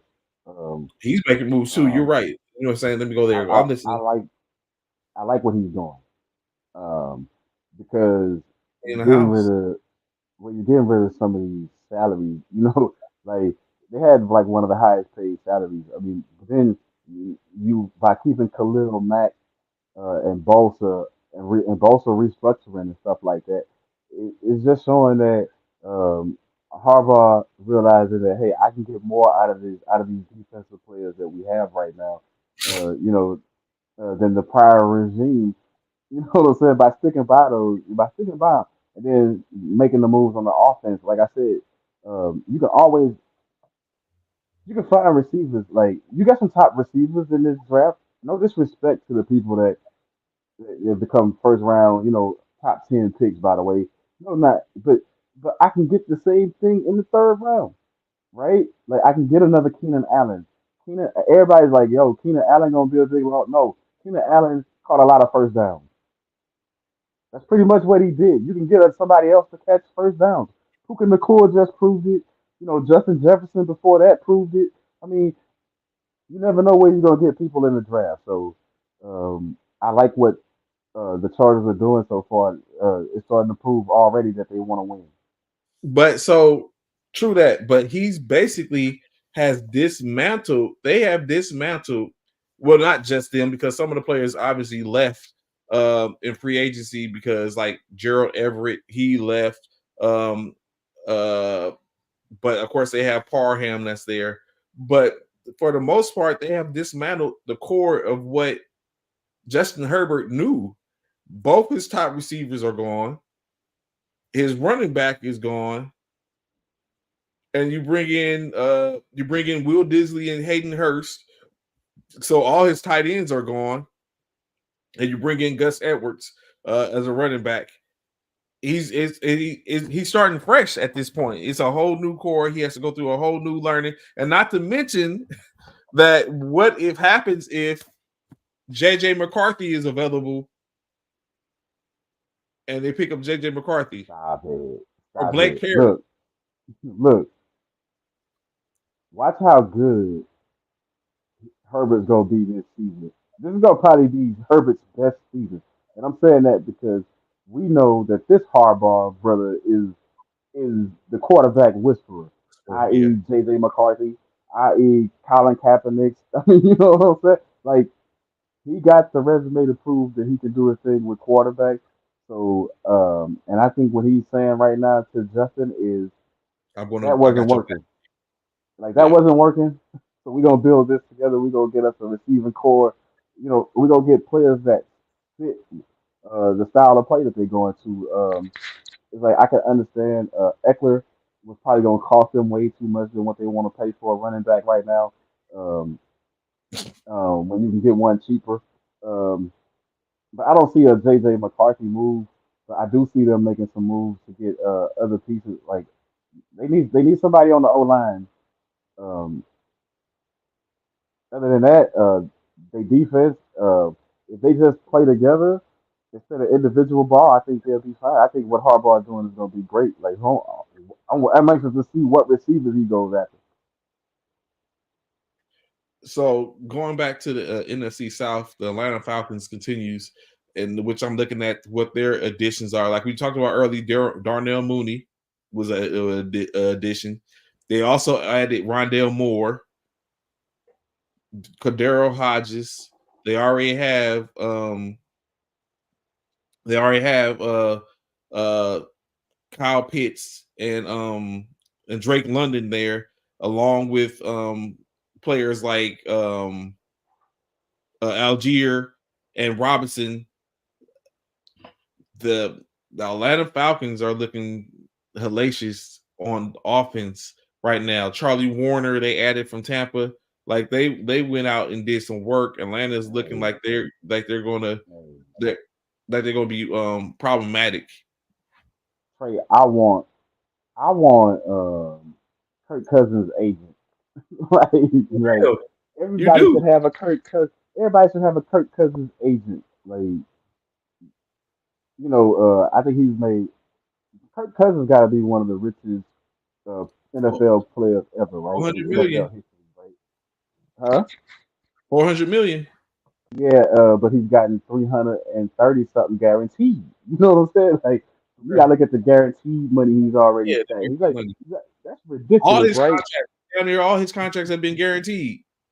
Yeah, that's what I'm saying. Like he got the greatest. Remember they franchise tagged him twice back in the old Washington, so Correct. that's how he started making money. And then the 80 something. I don't want to go He's through been his whole history. I'm he's just been saying he he's got a been franchise tag. I think those are the franchise tags are the only time in which he hasn't got. I mean, those were guaranteed. That's guaranteed money, but that's right. only That's guaranteed 1 year money. guaranteed. So but every contract he has had, except for maybe the very first one, has been guaranteed money. He continues to get guaranteed or high. If it's not all guaranteed, high end Look, guaranteed money. people, that should tell you something. The people that's watching and the people that's listening, that should tell you something about how things are. We make all the hype about all these other players, but look at what we saying about Kirk Cousins. And I think he got a record of like, I think he almost like an even 500 quarterback if you go record.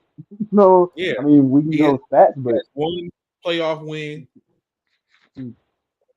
I mean, and he killing the game. I mean, somebody like Kirk Cousins for certain reasons. I mean, he's a decent quarterback, and he's an upgrade over the Ritter and Heineke, for sure. But so far, his history, he ain't really showed up in the big games. You know, he only played in a couple of them, but I mean, a few of them, but no big game, like no big game wins. He in the same He's boat as Dak Prescott. he's Matt Ryan all over again. Just richer, you know, just rich. Like, but I Well, like I what. guess because Ryan did win a MVP, so I guess Mhm. that's a little unfair. And he went to a Super Bowl. I mean, not saying Cousins won't, but I think him going to Atlanta. I think the moves that Atlanta's making. I think Atlanta's saying, um, Atlanta's making a play to win to lock down the NFC South for maybe the next 2 3 years. I think they're gonna make a Super Bowl run. In other words, I think Atlanta gearing up to make a Super Bowl run. If not this season, then it'll probably be next. You know, the year after that you'll really see the results. In any case, they definitely are putting themselves in position. Like what we was talking about last year. Remember last year we was like, oh man, uh, New Orleans is putting themselves in line. That's what we definitely are seeing with Atlanta, in which it fell off for New Orleans, but Atlanta is there. Although Tampa Bay was the one that ended up making it, and we know that, of course, Baker Mayfield is the quarterback in Tampa. He still has his receiving core in good Godwin and Evans, but Mhm. them boys in Atlanta, them dirty birds. Atlanta's. I'm impressed, but I'm also looking at. Um, um, it's good for Baker. It's good that Baker got his money. Um, Uh, but think about this: if you the Panthers, well, think about Deontay Johnson going to the Panthers, right? Um, that trade is part business, but it's also an indication of um, coaches like Tomlin, how they put you in a doghouse. Like remember what happened with AB when AB separated. The Raiders were not that good. Remember, he was supposed to be going to the Raiders. They were yeah, not that good. I mean, those situations like Deontay Johnson, I think he hurt his reputation. Like I said, those few plays that still make the memes and the highlight reels where he wasn't putting forth effort. I think yeah. that hurt him. You know, and I think going to the Panthers, he got a lot to prove. That's him just being there is an improvement for Bryce Young or however they gonna go with a quarterback or whatever. Um, I just hope his head is into the game, and I hope that don't ruin him. You know what I mean? So making a switch, a transition, like we didn't talk about, there's been plenty going on, especially when we talk about NBA, crazy. So real quick before we get into the current and present,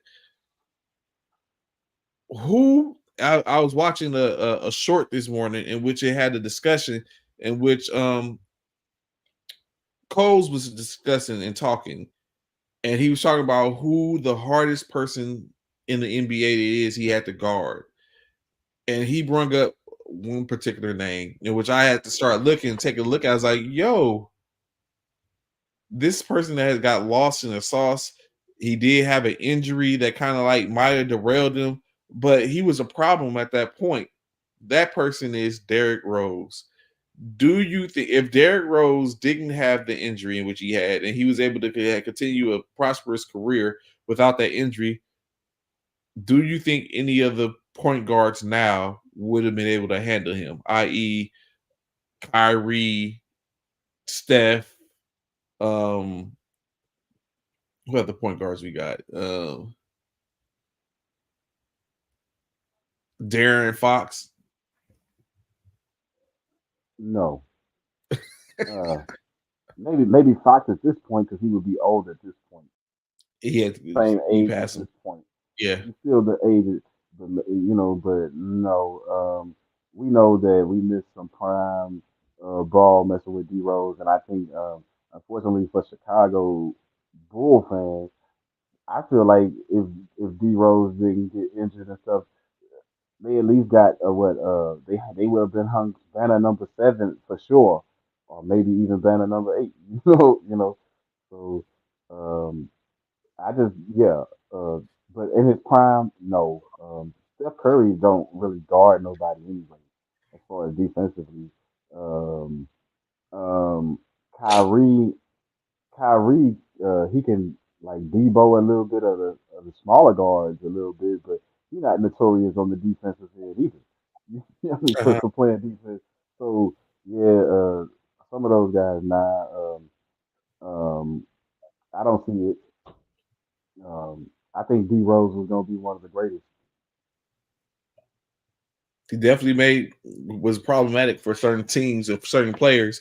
They caught, of course, the one Doncic, not Doncic, him dunking on Dragic, a 2-hand flush, showing his bounce and all that type of stuff. Like definitely was a problem in any case for him to imagine. Well, he went to an Eastern Conference Finals like what, in his first 2 years or something. Uh-huh. Yeah. I mean, like you said, the push this it's in the it's in the proof. The proof is in the pudding. Like he was dominant. D Rose was that dude.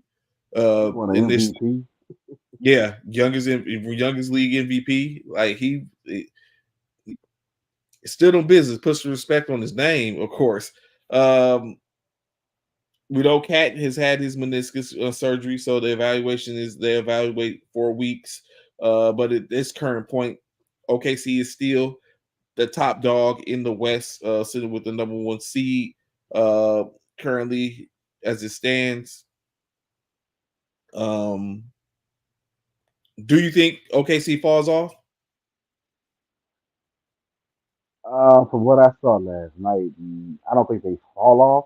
I think Uh-huh. they got the tiebreaker against Denver, so that might go well for them.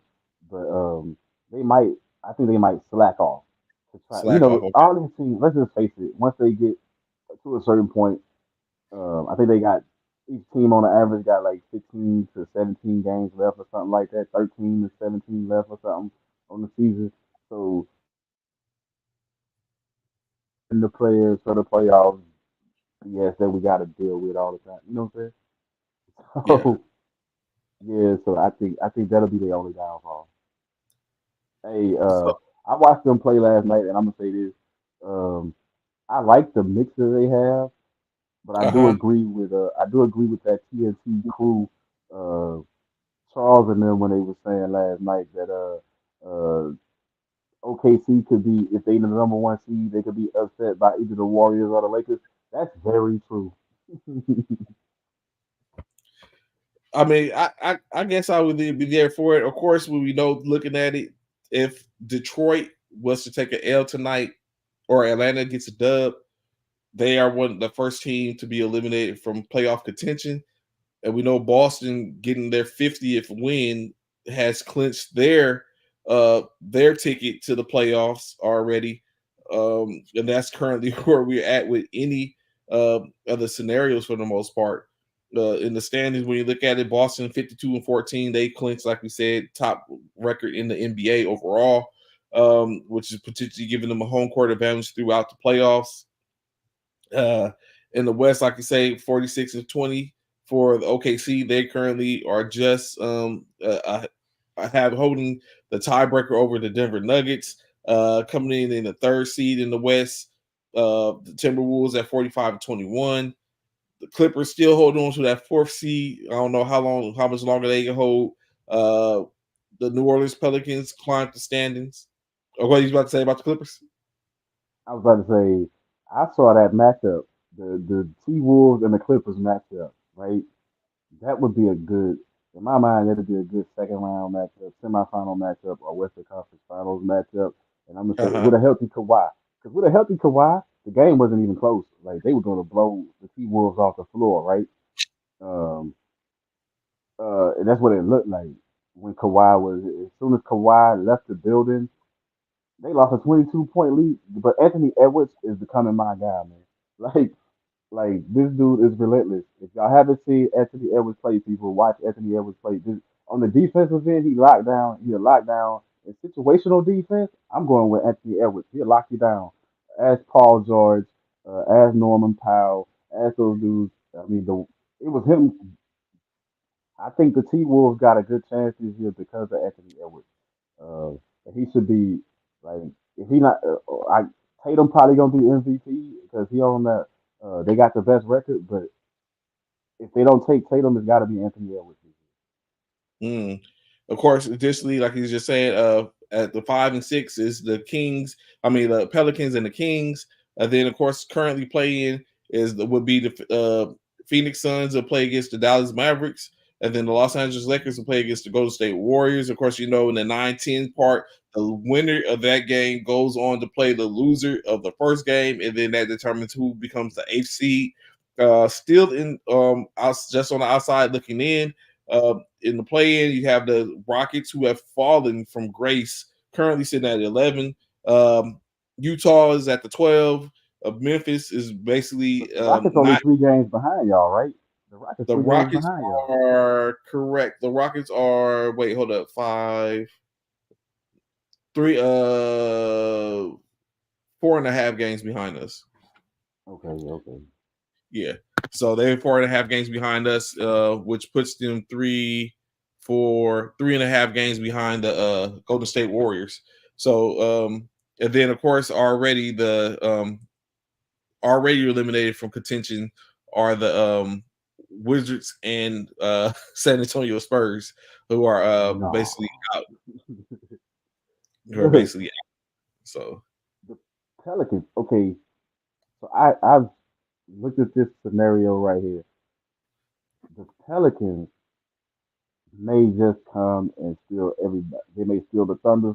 They may, they may embarrass the team. I'm saying the Pelicans may be the better team that can challenge either Denver or the LA Clippers. I mean, say this: um, Zion Williamson looking real good. Like, like, oh, everybody talking about these duos. The best duo just may be proven for this year. May be proven to be Zion Williamson and Brandon Ingram. mm. I Like, mean, it's possible. It's the West. It's crazy because, like you said, it's the West. Looking at it currently, like we said, the Lakers are sitting in the 9th seed. They are just 2 games behind, snatching the 8th seed from Dallas, putting them in a better situation to where it's not a lose and go home just yet. In state, they just sit just 2, um 4, 6, 3 games behind Sacramento at the 6th seed. okay, I think Dallas is tough, right? Uh-huh. Take Dallas. I think they tough, Okay. but I'm starting not to like Jason Kidd. Like, why? Like, when he was with Milwaukee, it's just like this right here. Milwaukee was underperforming. It seemed like Dallas is underperforming for that roster. Gafford is really good. Um, Lively. um, Lively's good. Tim Hardaway Jr. is having his best. He having his best season, and y'all in the eighth spot. I mean, do you hear what I'm saying? Players are Yeah. having their best seasons, and players are coming into their own. Luca playing out of his mind, having his best season. He averaging like Luca averaging like 35 points a game, 34 points a game. They they are have and they the eighth seed people. Coach, where you at with it? Jason Kidd, what are you doing? When you start to look at the Eastern Conference, of course, we want to make sure they give them their love. Currently at the 2 seed is Milwaukee. 3 is Cleveland. And of course, they had a added joke because Donovan Mitchell came back. The New York Knicks sit at the 4th slot. Orlando, who has been a surprise from last year, although we did see them, I guess you could say we've seen a glimpse of what they could potentially do from last season as they made moves. The Pacers have been a team that has been falling from grace. We already knew the 76ers was going to start to fall. They at one point was the 2nd or 3rd. Now here they are, the 7th seed. In the hunt. Miami, which is dangerous in state when we, of course, we know, especially when they have Spoelstra that is his coaching. Atlanta currently sits at the 10 with Chicago at the 9, which assumes like Chicago has gotten better with, which I continue to say, I think they got better when it was clear and concise who the person was, and currently is DeMar DeRozan. And even they just got, it maybe might have got a little bit of a jolt as Lonzo Ball was cleared to resume physical interactions in games. So I will know how far it might be from Lonzo maybe being able to don the uniform and get back on the court. Will it be this year? Will they continue to shelf him? We don't know where it's at. Shake your head. Scrap this year, man. Y'all ain't playing for them for pride anyway. Um, but the Bulls are playing better right now with DeRozan in charge. But I think yeah, being 9 or 10 down there. I don't think either one. I don't think the Bulls or the Hawks. They had to surprise me like Miami did last year and sneak into that eighth spot. I don't think they're gonna. I don't think they're gonna have a. I don't think they're gonna make it. Whoever wins that game between those two probably gonna lose to the loser of the 7-8 spot, whether that's Miami or you know. Miami or So Philly. yeah, yeah. So I look at it like they gonna lose that anyway. Well, depends on Philly. You got a chance to beat Philly, but you don't have a you don't have a chance to beat Miami. Um, So it's definitely, like you said, heating up when you look at it. So right now, if it, right now, I mean, I don't know. I still can't say what I feel like Boston is a clear cut potential favorite, although OKC and Minnesota are dominant over in the West. The Clippers are dominant as well. Instead, I think right now, looking at it, the championship still goes through the West. It's just a matter of what team in the West. oh yeah, I think Boston got Boston got the if factor right now. Same thing Uh, with Milwaukee, right? Boston and Milwaukee, the two top teams in the East, they got the if factor. I don't really say that about the West. I say the West, any team can win. You know what I'm saying? It's not if this, if that. You know what I mean? The only if in the West is health. We all know health is always an issue for anybody, right? So in the East, though, Boston is the if.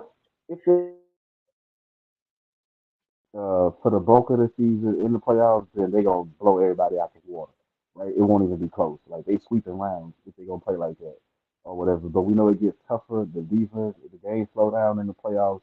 So it's if they can keep up a high level of shooting. Um, because we've seen them in the past when they're not hitting shots, then they lose focus as a team. They've lost focus. So yeah, when they're not making shots, they're not a very good team to even watch. Milwaukee, it's if they gonna bring the energy every night. Like Milwaukee, they play when they you can watch them. I mean, I hate to say it. I used to think Giannis was one of the hardest working players in the game, and now his work ethic, for real. Now He's taking defensive possessions off. They taking possession. It's like just go sit down if you're not going to be engaged. I mean, that's the only problem that you have with Milwaukee. And nothing Doc Rivers can do about that. That's the effort of the players. Sorry, I'm not going to put it on Doc Rivers. This is on the players of Milwaukee. Like, you know what you're supposed to be doing.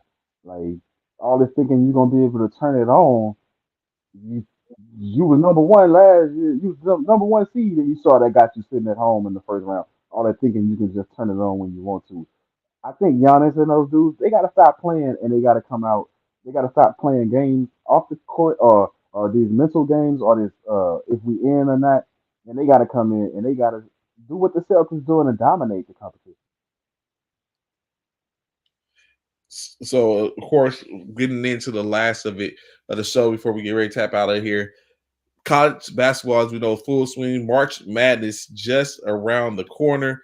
Of course, for unlucky for my men's USC Trojan team, as they was eliminated last night in the Pac-12 tournament, which probably eliminates them from getting into the championship, which is unfortunate, especially with the Isaiah Collier presumably going to become a top round pick in this year's draft. Boogie Ellis is last year. Look like Bronny might have to take on the onus of leading the team next year. But the He's gonna women, enter the draft, right? he better not enter the draft. He better not enter the draft. Don't do that to himself. But the women are looking hellaciously good from the Trojans. But in case in the men's, Juju wasn't player of the year. I think Pac-12 player of the year women's was Break, right? Break again, right? but Juju was the freshman of the year. So I mean, I guess it's an even trade-off. Not the same thing. Because you could be freshman of the year and player of the year. Yeah, true that. You But know Brink put up, that you know could what I'm saying? happen. Yeah, true that. So, but you know what? Brink isn't that bad. Like, I like Brink, especially when presumably she might end up becoming a spark. And, you know what I'm saying, in the WNBA, because she declared that she's gonna go ahead and forgo the rest of her years and she's gonna go into the WNBA draft. Yeah. So Caitlin, I take Brink over Caitlin Clark. You know what I'm saying? It's not Caitlin, but I take Brink, especially with the opportunity to potentially get Cardova again, because she's going to be there. And, the Sparks have two first round draft picks in the top 5, so we can do some damage. Um, Caitlin Clark is the way to go. I mean, yeah, but she's not going to be available to us. Yeah, we Ain't already no know matchup that. with Caitlin But Clark. both tournaments are gonna be crazy, crazy. Uh-huh. You know, everybody get your bracket and stuff ready. They're about to clean up on the parlays and all that. I saw the estimates of the money that's about to be made in this tournament or the projected bets, like almost 3 billion in bets. You know what I'm Mm. saying? Are projected to be made. So it's gonna be. I just hope that the betting doesn't affect the officials and stuff. I hope all that stuff don't affect the outcomes of some of these games. Um, but I'm looking for a good tournament, especially the top teams. Men, let's not sleep on Duke. Let's not sleep on Kentucky. Even though I'm going Cougars, I say the Cougars gonna win the whole thing. Um, I'm going Cougars. I know UConn gonna be tough. Um, and hopefully Purdue makes it past the first round this time. So when you look at it, of course, like I said, still in the conference championship semifinals, Houston, the number 1 seed, presumably one of the number 1 seeds when the tournament starts, still in it. They play Texas Tech tonight. Aforementioned Duke, they were eliminated last night, so they won't be able to continue on. UConn currently a 2 seed in their conference championship. Play St. John's tonight in the semifinals. Who else of notoriety? Third, number 3 tournament ranked Purdue will be playing or in the quarterfinal. They played Michigan State tonight or today. I'm not necessarily tonight, today.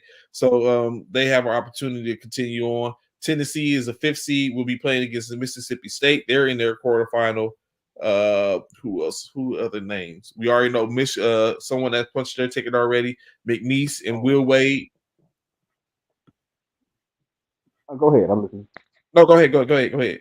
'Cause I wanted to say this about you almost mentioned Michigan. How disappointing is that?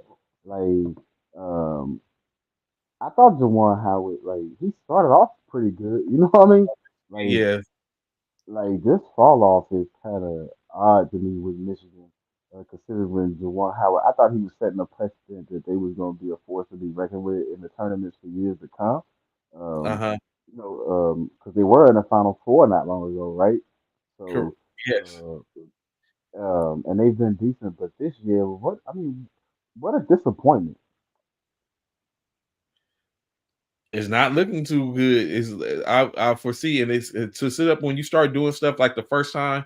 It's the first time they had a single season winning, one digit winning season in a long time. And so it's like Crazy. when you start putting that, when you start adding that into certain things, it doesn't look it doesn't look too good for you in state, in which now is no telling, you know what I'm saying, when it's all said and done, what's going to be the outcome for him uh when they start looking at, is he the coach? Does he have what it takes? And that's what I'm saying. Him and Georgetown, what are you doing? I mean, this is the last 5 years of Georgetown. It has been horrible to watch. Like, y'all destroying the memory of the great John Thompson. He probably rolling over in his grave like, this ain't what I left.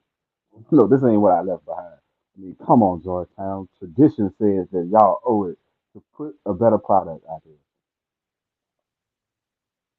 So of course you got teams, if we go through who's already punched their ticket uh in the men's, of course, uh Ohio Valley has Morehead State Eagles, who are winning, who are going to appear for the first time since 2021.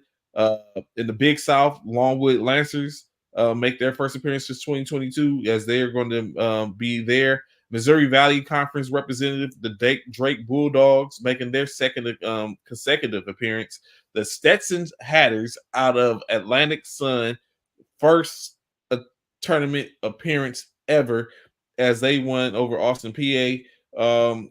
James Madison will make their first appearance since 2013, 11 years in the making, as out of the Sun Belt. The South Conference has the Sanford Bulldogs. The Northeast Conference has Wagner Seahawks making their first appearance in the last 21 years. So they're back at it. Horizon League, the Oakland Golden Grizzlies beat out Milwaukee for their first appearance since 2011. Coastal Atlantic Athletic Association, the Charleston Cougars, get their second consecutive appearance. So they're trying to make it a thing. In the West Coast Conference, it seems like there's only two teams in that conference.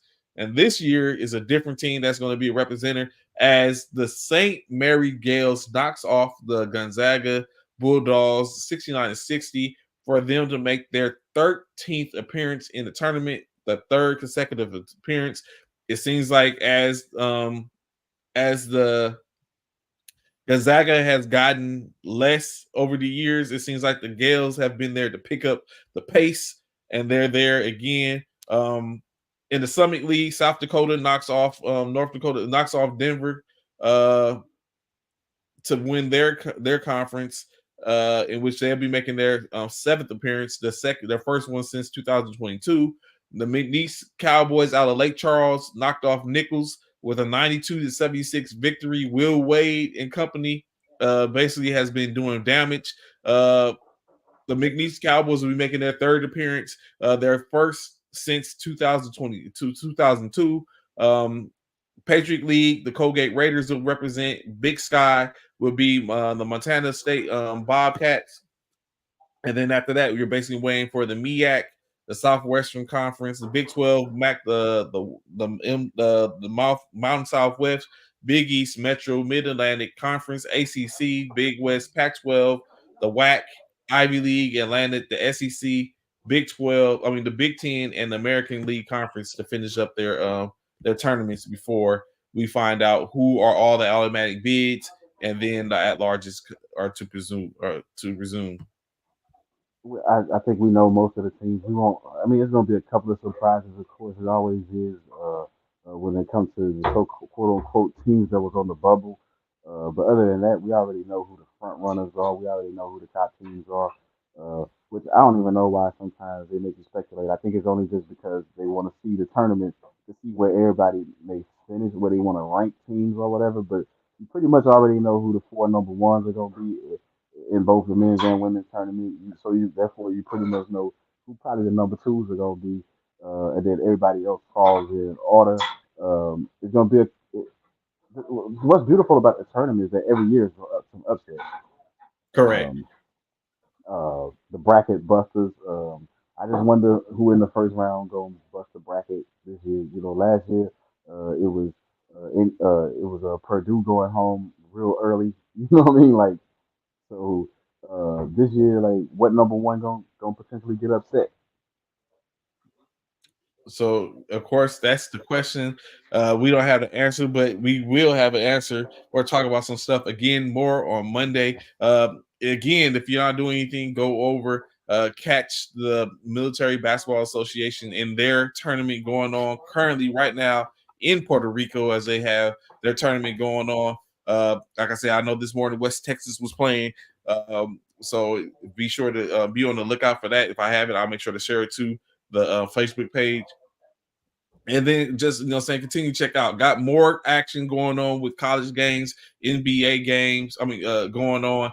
So it'll be plenty more for us to continue to speak about. Continue to follow the whole Dak Prescott situation as he has been accused of sexual assault, stemming back from 2017. So we are locked in on that. In any case, it's a weekend. Y'all should be able to enjoy it. Coach, any last words before we get up out of here? I'll say see y'all in a couple of weeks. Until then, uh, y'all see me again. March Madness will be almost over, but it'll be we can talk all that, and then I'm sure there'll be some more moves.